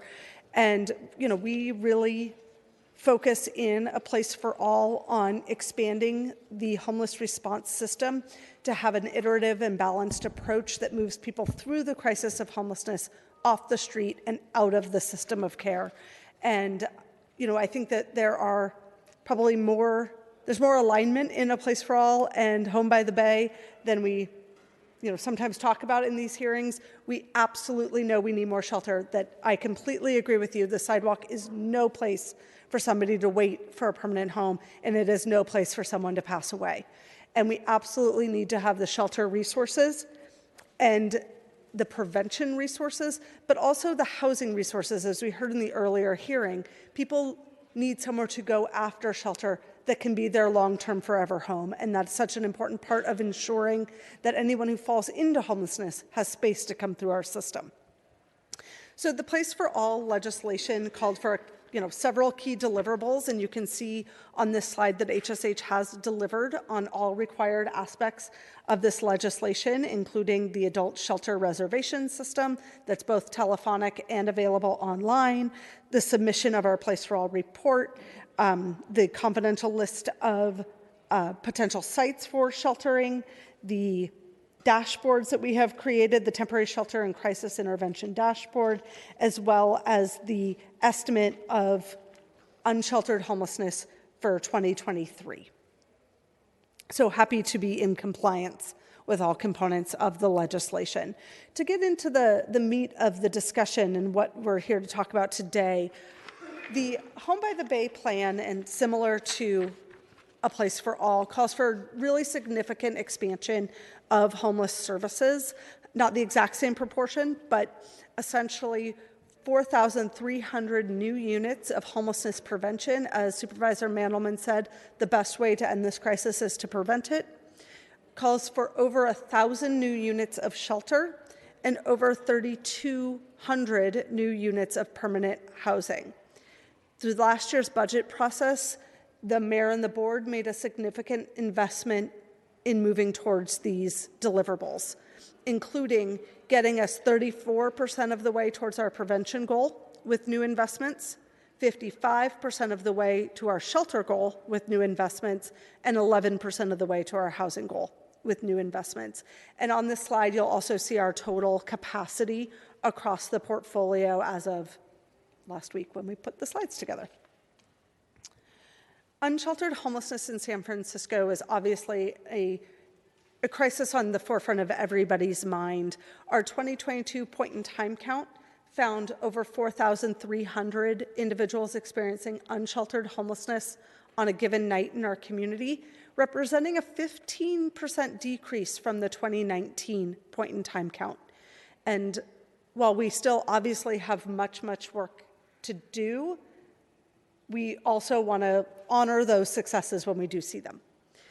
As part of A Place for All, we did an administrative review of our data in 2023 to produce an estimate of what we thought unsheltered homelessness would be in 2023. We did not have a point-in-time count that year, and we found a relatively similar number in just about 4,200 unsheltered people through our data system. And we did a point-in-time count in January of 2024, and we look forward to releasing those results later this year and hope to see continued progress in unsheltered homelessness. The Healthy Streets Operations Center conducts a quarterly assessment of tents and occupied vehicles in our community, and their data is quite impressive, has shown a 37% reduction in tents and makeshift structures on the street, and as well as a 42% decrease in occupied vehicles in our community. And HSOC will continue to do that assessment and report out that data. And again, this is more a count of structures, tents, and vehicles than people, which is what the point-in-time count focuses on, but is a great benchmark to be looking at and shows quarter-over-quarter progress. We have we have significantly increased shelter enrollments over the last 3 years into our programs. You'll see here on this chart, starting in 2020 and going through 2023, we now see over 11,000 enrollments in shelter. So as we've expanded shelter capacity, as we've expanded referrals from the streets, we are seeing an increase in the placements into our programs. Also, incredibly importantly, we are also seeing a really big increase in the number of people leaving our programs successfully. We talked a lot about the success of different interventions, and housing, as we talked about earlier, has played a huge role in the successful exit of homelessness across the last 6 years. If you look since 2018, we have rehoused more than 15,000 people in our community, with last year being our best year yet. So we are continuing to expand. This not only means adding more housing, but it means doing a better job of reducing our vacancies and moving people into existing PSH units more efficiently. Temporary shelter. We also looked over the course of the last, since the homeless department was created in 2016, to look at the different types of shelter operated in our community, and there have been some key initiatives under both Mayor Lee and Mayor Breed to expand shelter dramatically, and we see that taking hold in really 2018, 2019, we saw an increase, and then when COVID hit, we saw a really significant reduction in our congregate shelter as we allowed for social distancing, but a huge increase in the non-congregate shelters through shelter-in-place hotels. And that's what that sort of white box with the blue line around it is showing on this chart. And as we've moved out of the pandemic, we have replaced the vast majority of those units with more traditional shelter and just have kept a few hotel-based shelters going forward. But you'll see we've almost made up all of that loss after the shelter-in-place hotel program has come down. Our portfolio of shelter, includes over 3,400 slots of shelter, serving about 3,600 guests every night. 39% of our shelter is non-congregate, so that's really increased since COVID. We operate at about when I checked yesterday, it was a 93% occupancy in our shelter system. That has grown and improved, and we have wound down Safe Sleep as a COVID intervention and replaced that capacity with more traditional shelter capacity. I want to continue to talk about shelter expansion as it relates to a place for all. We have been, funded to add significant new capacity in the last budget cycle, and you'll see here the progress on implementing that. We have reinflated all of our shelter and navigation centers to our pre-COVID capacity. We are on the brink of opening Mission Cabins, which is 60 non-congregate cabins that will be open in mid-April. We are looking to expand this summer the vehicle triage center in the Bayview and add 32 more slots there. Gerald Commons, which is a new project in District 10, will add, and was funded in last year's budget, will add cabins and safe parking, and that site is slated to begin in January. And then Dolores Street Shelter is going to be expanding a new wing to add 63 beds, and that is coming this fiscal year, or next fiscal year. So we are well on track to spend the investment that the board allocated to shelter in the last budget cycle. I don't need to repeat myself from our last hearing, but similar data presented on our supportive housing portfolio. We've also really significantly expanded this capacity and are doing, I think, a fantastic job of reducing our vacancy rate and putting every unit to work. And as we talk about reducing vacancy, one of the key initiatives that we've launched in this area is called Street to Home. And while many of our placements into supportive housing have always come directly from the streets, probably about 20 to 30%. The new program reduces the documentation barrier and expedites the process. So as we're to move people directly from unsheltered homelessness into housing in a matter of about 2 weeks. And this new initiative has moved about 60 people in. And we are on track to do 6 to 10 placements every month. Through this program, it helps us reduce our vacancies, but also really helps provide another pathway off the street for unsheltered homeless folks. I guess I just talked about that without the slide, and I'm happy to stop here and take any questions you might have. Thank you.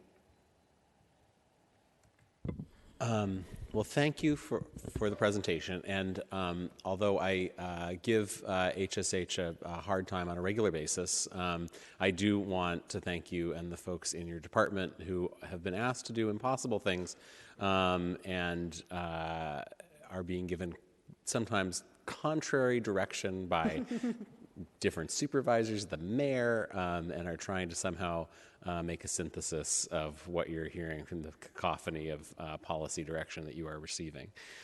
At risk of adding to the cacophony,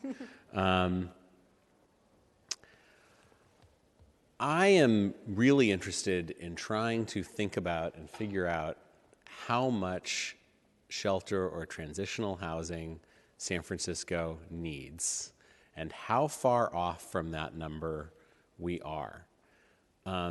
I didn't find the Place for All report particularly helpful in thinking about that. And I don't think the number of unsheltered homeless people, which has been a little over 4,000 seemingly forever, or at least like you can go back to 10 years ago and it looks like it was around 4,000 at that point too. I'm not sure that we need,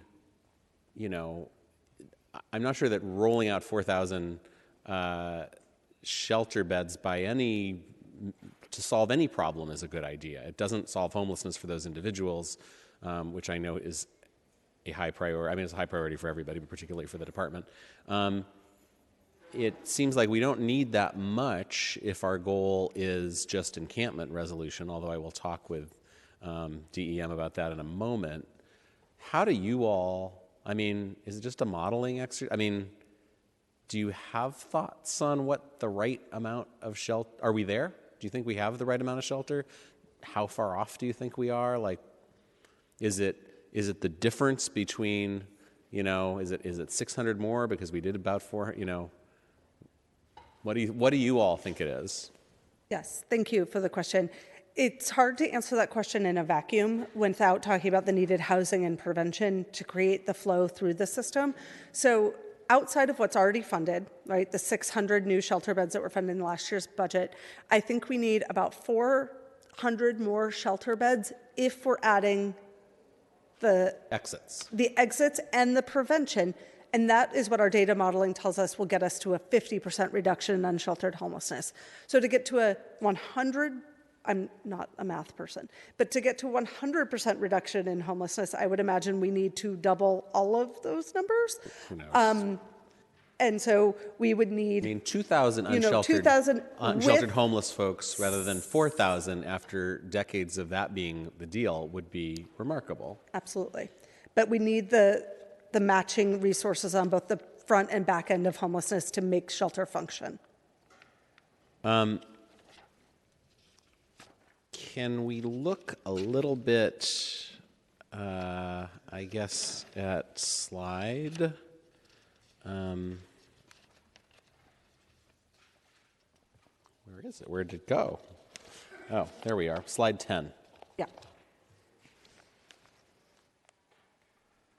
Because one way to think about shelter need is how much we've had and how much we've added and whether it's made a difference.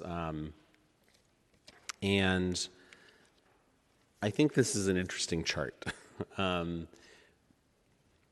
We were reducing shelter for a while, sort of before HSH existed. And I think it seems, tell me if I'm understanding this chart correctly. So this drop from 2016 to 2017 looks like the end of a drop. I think if you looked further back, you might see even more shelter. Mm-hmm. Okay. And then, beginning around the time that HSH was created and there was this sort of renewed focus on unsheltered homelessness as a problem and concern about maybe PSH not, us not being able to stand up PSH at a rate and in a way that would allow us to address that problem and the public anxiety about encampments and whatever else. That number started growing. And then Mayor Breed made a commitment, I think, in her first year or so to add about 1,000 shelter beds, and I think we see that happening on that chart. And then we see this massive, depending on how you want to treat those white boxes, like those are a very significant increase in shelter capacity because we were using hotel rooms, which is not sustainable for a bunch of reasons. One of them being the federal money going away. Another being like, that's an interesting kind of shelter because it looks a lot like a permanent, it walks and talks and smells like housing, seems like housing, but isn't housing, and people aren't paying any rent for it, and so there's no reason for folks to leave that shelter, and so anyway, and might not be the right placement. And at any rate, so you've managed to, you had to get rid of that, and we've made these investments in additional shelter, but we're really, at this point, probably 350 more placements than we were pre-pandemic. And I hear you suggesting that maybe 400 more might be a meaningful number, but you're not, without being pinned down to anything, and this is not a position of HSH, and you're modeling, and this is all based on modeling that's old, and maybe if we ran a new model, it would come up with a different number, and it's dependent on a whole bunch of other things. But you don't think you have, HSH right now does not feel like it has the shelter it wants to do the things it wants to do. How does the family shelter conversation fit into this, if at all? Yeah, I think that's a really important and timely question. So we did not separate family, adult, and TAY shelter when doing the modeling, but we have seen a dramatic increase in the demand for family shelter over the last 9 months. And we're seeing families waiting longer and getting on these waiting lists. And so we definitely need more family shelter capacity. We added Providence, which had started as a SIP hotel, shelter-in-place hotel, and we've kept it as an ongoing family shelter. And we are going to be expanding our emergency hotel vouchers, which is a gap measure that we provide for families until a space can become available in one of our family shelters, because that's the fastest thing to stand up. And we will be doing that over the next probably 4 weeks. And whether family shelter or other types of shelter, what are the primary obstacles that you confront as a department? You'd like to do more shelter, you'd like to do more permanent supportive housing, you'd like to do lots more things, but what are the impediments that keep you from doing more shelter or transitional housing? Yeah. And maybe the answer is different for tiny homes versus family versus whatever, but what are the obstacles? I think the obstacles are pretty consistent. First is funding. So identifying dedicated funding for shelter. We are very, very fortunate in San Francisco to have the Our City, Our Home Fund and have dedicated resources for homeless services. The shelter cap is quite low and has proven to be a challenge if that is the only source of funding for shelter. And so, we've really succeeded at drawing down a lot of state resources for shelter, and those dollars are coming in as one-time dollars. Very hard to build long-term programming in that way. What do you mean by that? That's the acquisition of a building that can be used as shelter, or what's the one time? Homeless Housing and Assistance Program, HHAP, from the state is funded on an annual basis, and the legislature and the governor, there's no commitment to this being a consistent source. So over the last 5 years, the It has been included in the budget, and the dollars have grown that have come to San Francisco, but when they're allocated, we have 5 years to spend the resource, but no guarantee that next year more resource will be coming. So we've been spreading out the money to try to use that responsibly and to fund shelter, but it creates fiscal cliffs for us along the way. So some of this 3,881 shelter transitional housing placements are being funded out of a funding source that will go away. That could go away. Could yes, go away. Lots of advocacy being done at the state level to keep it, but this is something that keeps us up at night. Okay. In terms of, so funding is obviously a key barrier, and then siting is a second barrier.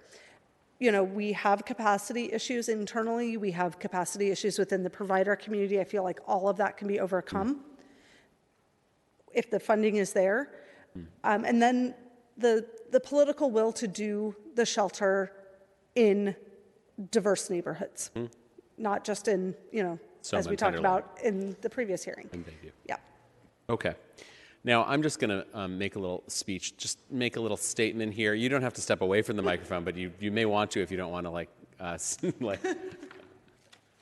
have to say anything. I mean, I campaigned for Proposition C in 2018.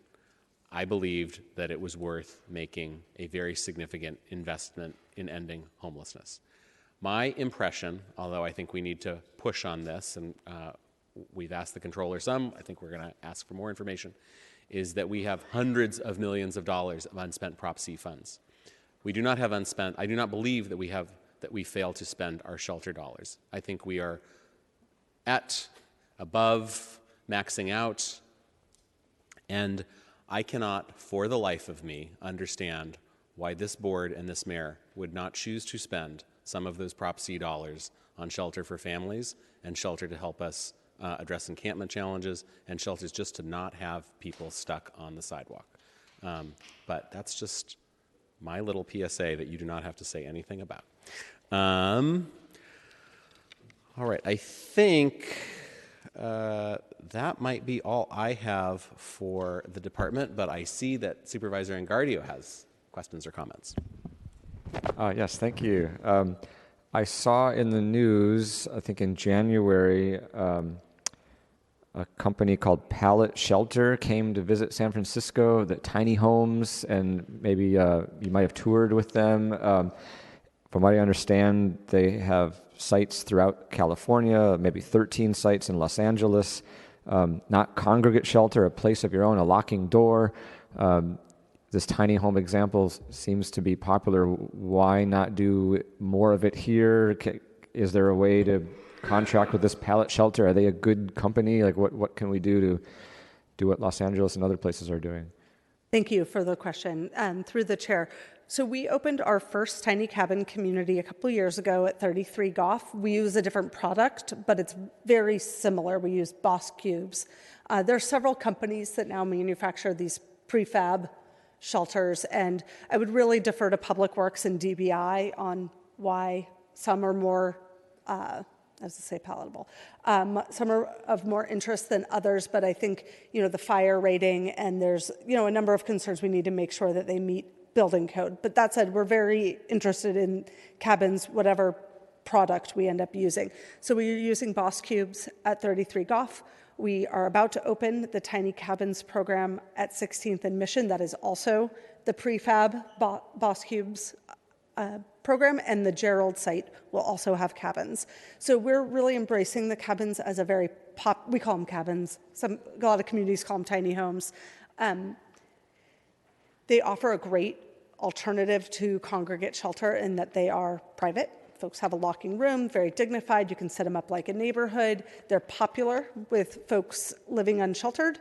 We've heard really positive feedback on them, and they're, you can pop them up and pop them down. You don't get as much density as you would in a congregate shelter, but I think they're a strong option. And what we are hearing from folks in the community is the more diversity we have in our shelter portfolio, the better for meeting a variety of different needs. So we definitely want to mix and match. And they do seem a bit more welcomed perhaps by housed residents and businesses in the neighborhoods, although, not exclusively. Got it. And the examples that, and it doesn't matter to me what company you're using, it's more of the concept. Yeah. And so the places we are using these cabins or tiny homes, how many are we talking about at each location? Is it dozens? Is it? Yeah. So 33 Goff has 70 of the cabins. Mission will have 61. And Gerald will also have 60 plus 20 RV parking spots. Great. So my next question is about scale. So I see news down in San Diego. Mayor Gloria has this idea of, it's called the H Barracks. It was city-owned land that was industrial space. They used it for, firefighter training or maybe something like that. And the idea was 1,000 places. Why not go bold and find a place, an old pier or an old parking lot or somewhere we can really scale this. Absolutely. Like they're doing in San Diego. Supervisor, if you have sites that you would recommend we look at, we're always shopping for sites. We are hard pressed to find sites that large in San Francisco, and I would have concerns about operating. I many years ago worked in a shelter, and 1,000 sounds like a lot from an operational perspective. And we want to be able to build community. We want to be able to deliver quality service. And so I do think keeping the size reasonable from a management perspective is important, and for a neighborhood integration perspective is important as well. But whether it's one big site or 5 smaller sites, if you have sites that we can look at in your district or around the city, please let us know, because we're always shopping. And on last question, on page 14 of the slides, you report a vacancy rate of 7.1% as of February. So what does that translate into actual, how many supportive housing slots is that actually translate to? So this is 7% of about 9,000. So we have we've reduced our vacancy rate by 32% since last year through a lot of hard work of the providers and the city to change our processes, procedures, documentation requirements. So hundreds more people are housed without having to create another unit. So really exciting work to get that reduced. And the majority of this 7% now are units that are offline for extended repair rather than sitting waiting for referral. They're almost all. And how many supportive housing units have been added since last year? Just give a number for that. Yeah,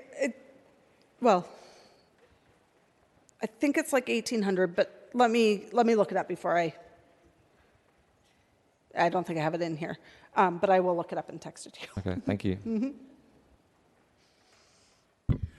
All right. Thank you, Emily Cohen. And the next up, we have Sam Dodge, and I think it's going to be super quick. Maybe not. Yes. Hello. I think you're just here to answer questions for me, right? We don't have a presentation for you. Or did you want to say anything to start? I'm just very honored to be here. Thank you, Supervisor Sam Dodge from Department of Emergency Management. I get the honor of working together with diverse partnerships across departments and with nonprofit providers to respond to street conditions, which include encampments, people in crisis, and other situations which often are called like homelessness, but are honestly real diversity of solutions. But shelter is a key component for most people's issue. I want to thank you and your folks for all of their work. And I think it is important to recognize that, as you have discovered, some of the folks who seem to be unhoused or have tents on the street are not always unhoused, and sometimes are being repeatedly placed in shelter by your folks, and then falling out of that or deciding to leave. I also think it's important to acknowledge that you do. I mean, I know, I'm going to push you to have a conversation about encampment resolution. I think the thing that is, I hope the public understands, is that the folks who are doing the DEM work, the HSOC work, are a lot of them are former case managers and social workers and people who are very, very committed to getting people into shelter or ideally housing, and into solving the problems of these folks, as much as they're committed to solving the problems of supervisors and their constituents who want us to have nicer streets. So I want to thank you for that work and for that commitment that I know you all have, and that sometimes I think gets lost when you have to answer questions from supervisors like me about how we can have more encampment resolution.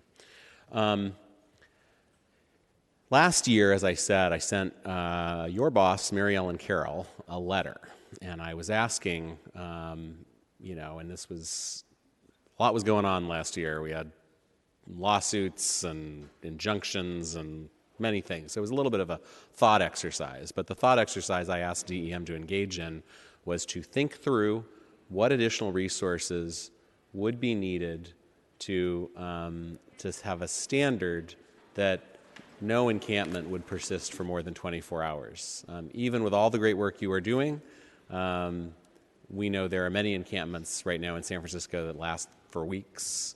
And often the resolutions, not always, but sometimes the resolutions mean the encampment moves, but then it's still there for many more weeks. So the response, that Mary Ellen Carroll sent said that following discussions with the departments involved with the Healthy Streets Operations Center, under the context of ample shelter for all that is accessible 24 hours a day, and if we preserve the current resource levels from each department, we would be able to respond to everything rapidly, likely within 24 hours.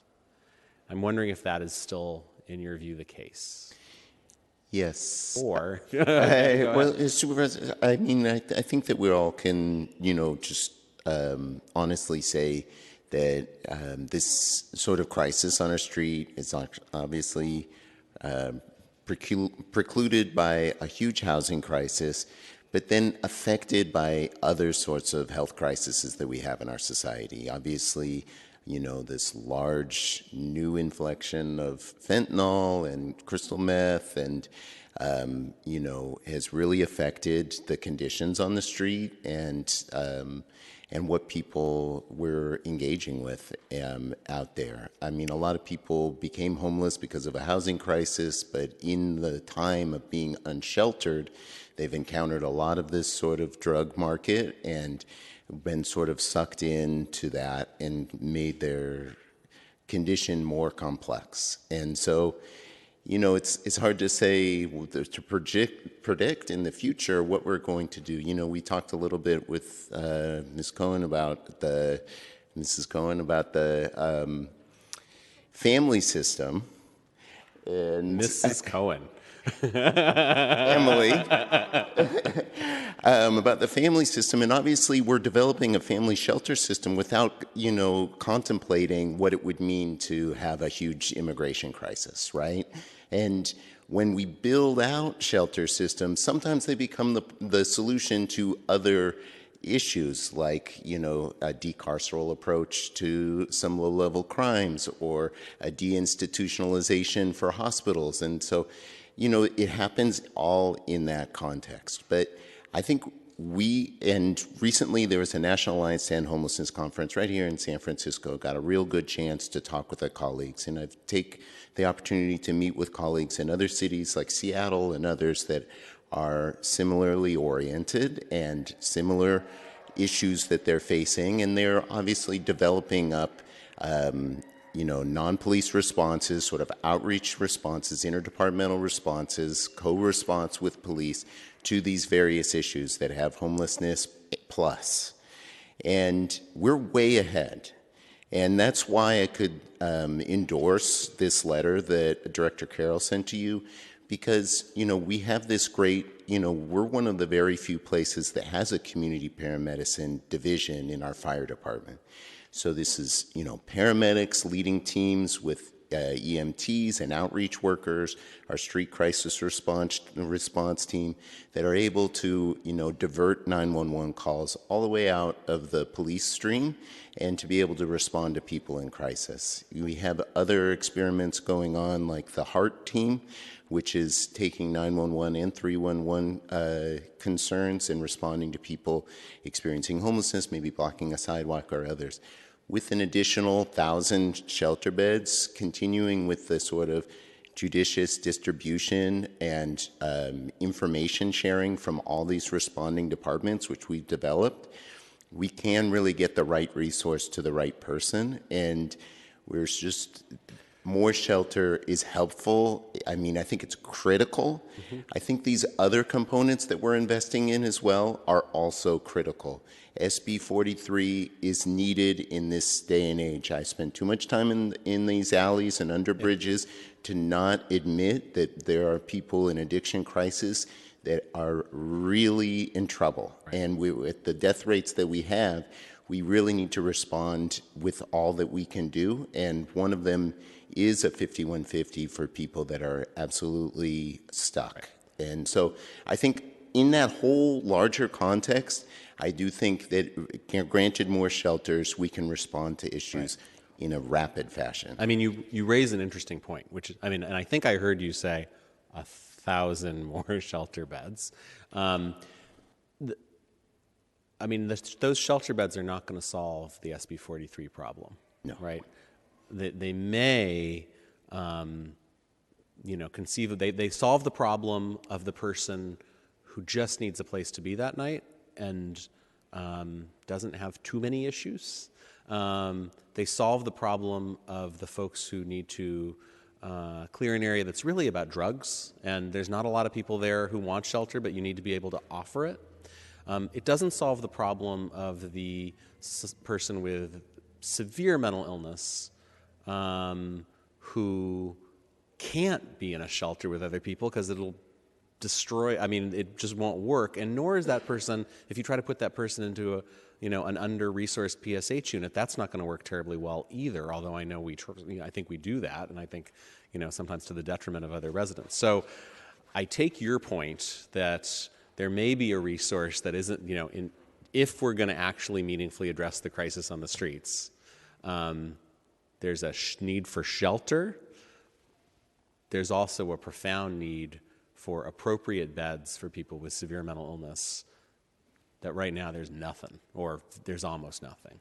So, or insufficient. Insufficient. Now, when you say that, I mean, that I'm not holding you to this 1,000.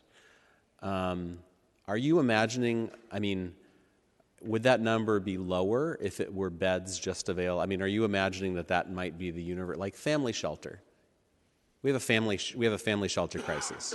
We need more placements for families to get shelter. That's not an encampment resolution problem. Sometimes or maybe it is. Okay. Sometimes it is. Okay. Supervisors, we've been engaging more and more with people living in RVs in sort of dangerous conditions, and there's more interactions with families in those situations. And there is, crisis situations with families that we do need access to the family system, and it's, it's pretty bifurcated. Yeah. It's a big jump for everyone, but HSH has developed a good system for access and for collaboration, and we do have those, conversations and partnerships. But when it gets jammed up with an immigration crisis, it really backs up onto the street for local residents. And so, I think one of my main things, and I want to be clear about it, is that we, and I think you touched on it too, is that we can't use the shelter system to solve every other institutional and national crisis. And so we've got our hands full with the housing crisis, right. With, people experiencing homelessness and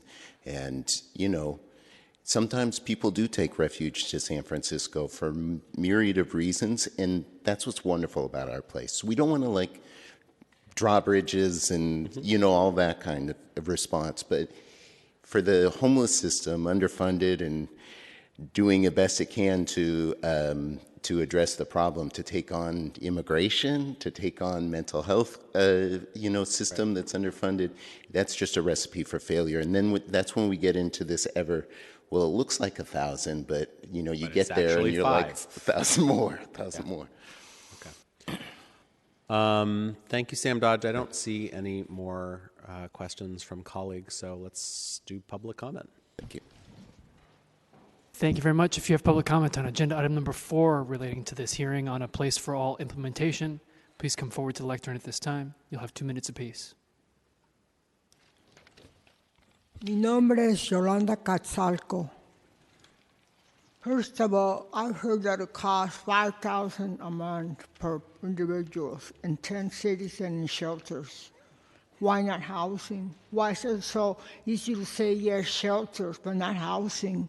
Is it the real estate? Is it the grievances that people earlier expressed? I don't know. But I've spoken with people in many encampments and shelters in the street, and I've been in a shelter.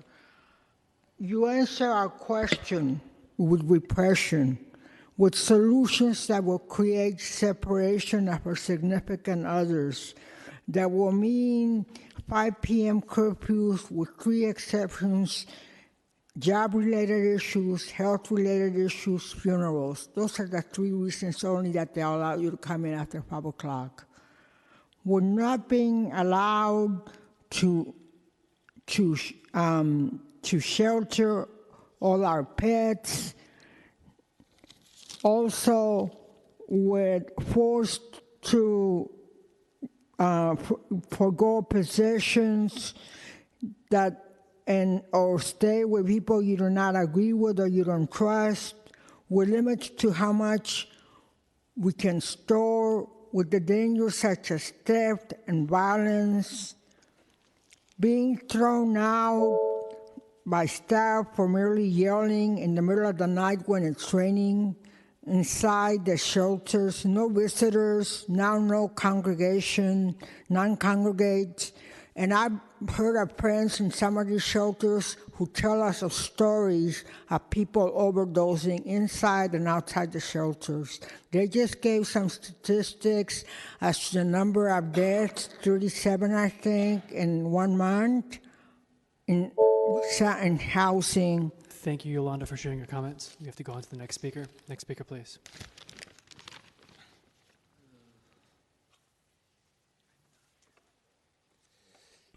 Yeah, I'm not happy to spend multiple hours here. My name is Jordan, pronoun she, they, here to respond to another piece of useless political masturbation. We all know that we need PSH exits for these shelters, and we all know a subsidy on the private market plus services is cheaper than shelter. But of course, the shitty diaper baby from D8 has to drop his brownie batter on our housing first goals, as well as the autonomy and dignity of currently and formerly unhoused people, and waste all our fucking time again. This is an end run around Martin v. Boise. I know I would never be able to move beyond shelter if we had a shelter-first system, or if we had right to shelter like New York has. I am a neurodivergent trans person. I know I would never move forward, and there is no way you can convince me otherwise. All new shelters should, and I'm glad that the last speaker touched on this, all new shelters should allow for the 3 Ps, pets, partners, and possessions, and should not have curfews, like the First Nav Center, where I graduated from to PSH. And we need to make sure that people can graduate in a timely manner to PSH as well. We need more fucking scattered site supportive housing now. I yield my time. Fuck you. Thank you for sharing your comments. Can we have the next speaker, please? Thank you, Jordan. I'm Larry Ackerman, a retired medical research scientist, 40-year resident. My research was at UCSF. And now I volunteer a little with the Human Rights Work Group of the Coalition on Homelessness. Motivated by the knowledge I gained when my husband lived on the streets and eventually overdosed from methamphetamine on the sidewalk. So, you know, I have both personal and incidental knowledge of what happens with our unhoused neighbors. And over the past 5 years, I've talked to hundreds of these neighbors, and I estimate that at least 95% indicated that they would not accept shelter housing for a variety of reasons, very valid reasons. And most recently, they have been refusing congregate shelters, even when the police threaten to arrest and cite them. So, you know, in my mind, this raises a question. How this program of encampment resolutions and shelter housing will do. As was mentioned, shelter's more expensive than private market housing. And it's also temporary. It's not a solution. The alternative of shelter in this present day is criminalization. Thank you, Larry Ackerman. Yeah. Thank you for sharing your comments. Stop this. Next speaker, please.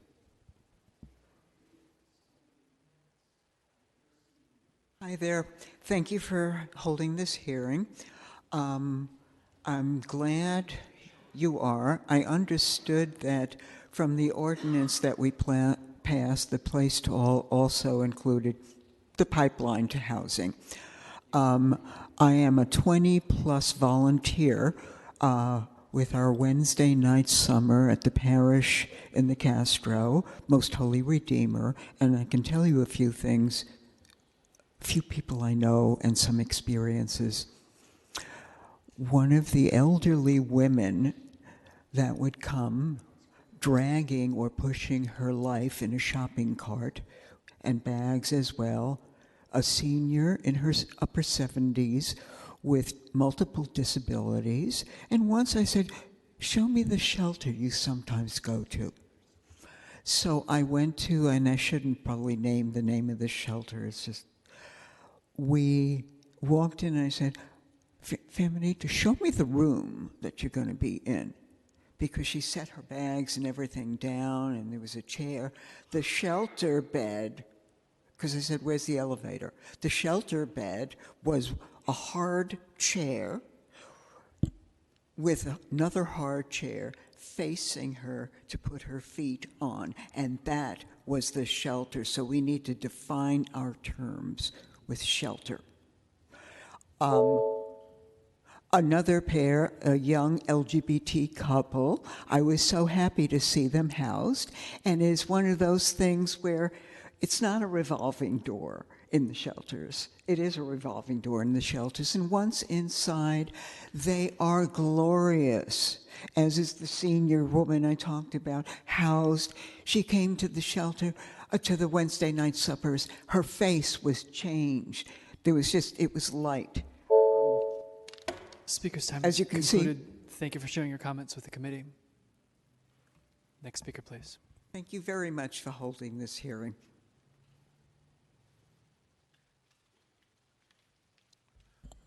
Good afternoon, supervisors. David Elliott Lewis, somebody with lived experience with homelessness in the early 2000s. I've actually stayed in a number of San Francisco shelters, from next door to MSC South to the Sanctuary, to Hospitality House. Very grateful the fact that we had shelters. And I want to say I support a place for all legislation. I have suggestions for improvement. As you know, the barriers to getting people indoors are what they call the 3 Ps: pets, property, and partners. Now, navigation centers help address those barriers by allowing you to bring in pets and more property and partners. But I think in a place for now, maybe that should be accommodated for or written into it. I have also one other suggestion for improvement. A place for now is excellent, and we need to fully implement it. But what about implementing a stewardship model where when you give people housing, even if it's PSH or a shelter, that you ask them to play a role in its upkeep, its maintenance, welcoming new residents, keeping the peace, that people give back, volunteer a few hours a week in exchange for the benefit of housing they're getting. I think you'll get a lot more buy-in and a lot calmer situations by engaging residents, and you'll give them meaningful work too, exchanging their housing for service. Just sort of a stewardship model, just something to consider. But I hope you'll move forward with expanding our system of housing. We need more shelter beds. We need more permanent supportive housing beds. Let not one be the enemy of the other. We need both. We need to get people off the streets. Thank you for holding this hearing, and thank you for all your good works. David Elliott Lewis, thank you. Thank you for sharing your comments. Could we have the next speaker, please? Good afternoon, supervisors. Thank you for holding this hearing, and I think it's just perfect. My name is Andrea Aiello, and I'm the executive director for the Castro Community Benefit District. It's perfect that these two hearings were side by side because obviously shelter and PSH are intricately entwined, and shelter is needed as a bridge for PSH to be successful. The Castro CBD has been working on a place for all with Supervisor Mandelman for at least 2 years, and we are really interested in seeing shelter be fully funded and that there's enough safe shelter throughout the city. I did want to bring up an issue. I mean, we've all heard that, people living on the street hurts tourism and it hurts the businesses. And we have the CBD has programs that work with merchants and work with people who are unhoused and trying to de-escalate negative behaviors and all those kinds of things. But one of the things that no one has really ever talked about is that this situation that really, I hate to say this, but the supervisors has allowed to be on our sidewalks really has a negative impact on the compassion of people in San Francisco, that we are forced to always walk by people who are really in severe distress, people who are passed out, and it's overwhelming. And at some point, we all become numb to it, and it really distresses me when children are forced to walk by this with their parents, and what are we teaching our children? And I really feel like these issues of whether it's of compassion and how people in San Francisco, this was supposed to be such a compassionate city, and we're losing our compassion because of the decisions that the Board of Supervisors is making around homelessness. And we need to support, to fully fund safe, and I really want to say safe shelter. Your comments. Thank you. Do we have anyone further who has public comment on agenda item number 4? Madam Chair. Thank you, Mr. Clerk. Public comment is now closed. Supervisor Mandelman. Thank you, Madam Chair. Thank you, colleagues.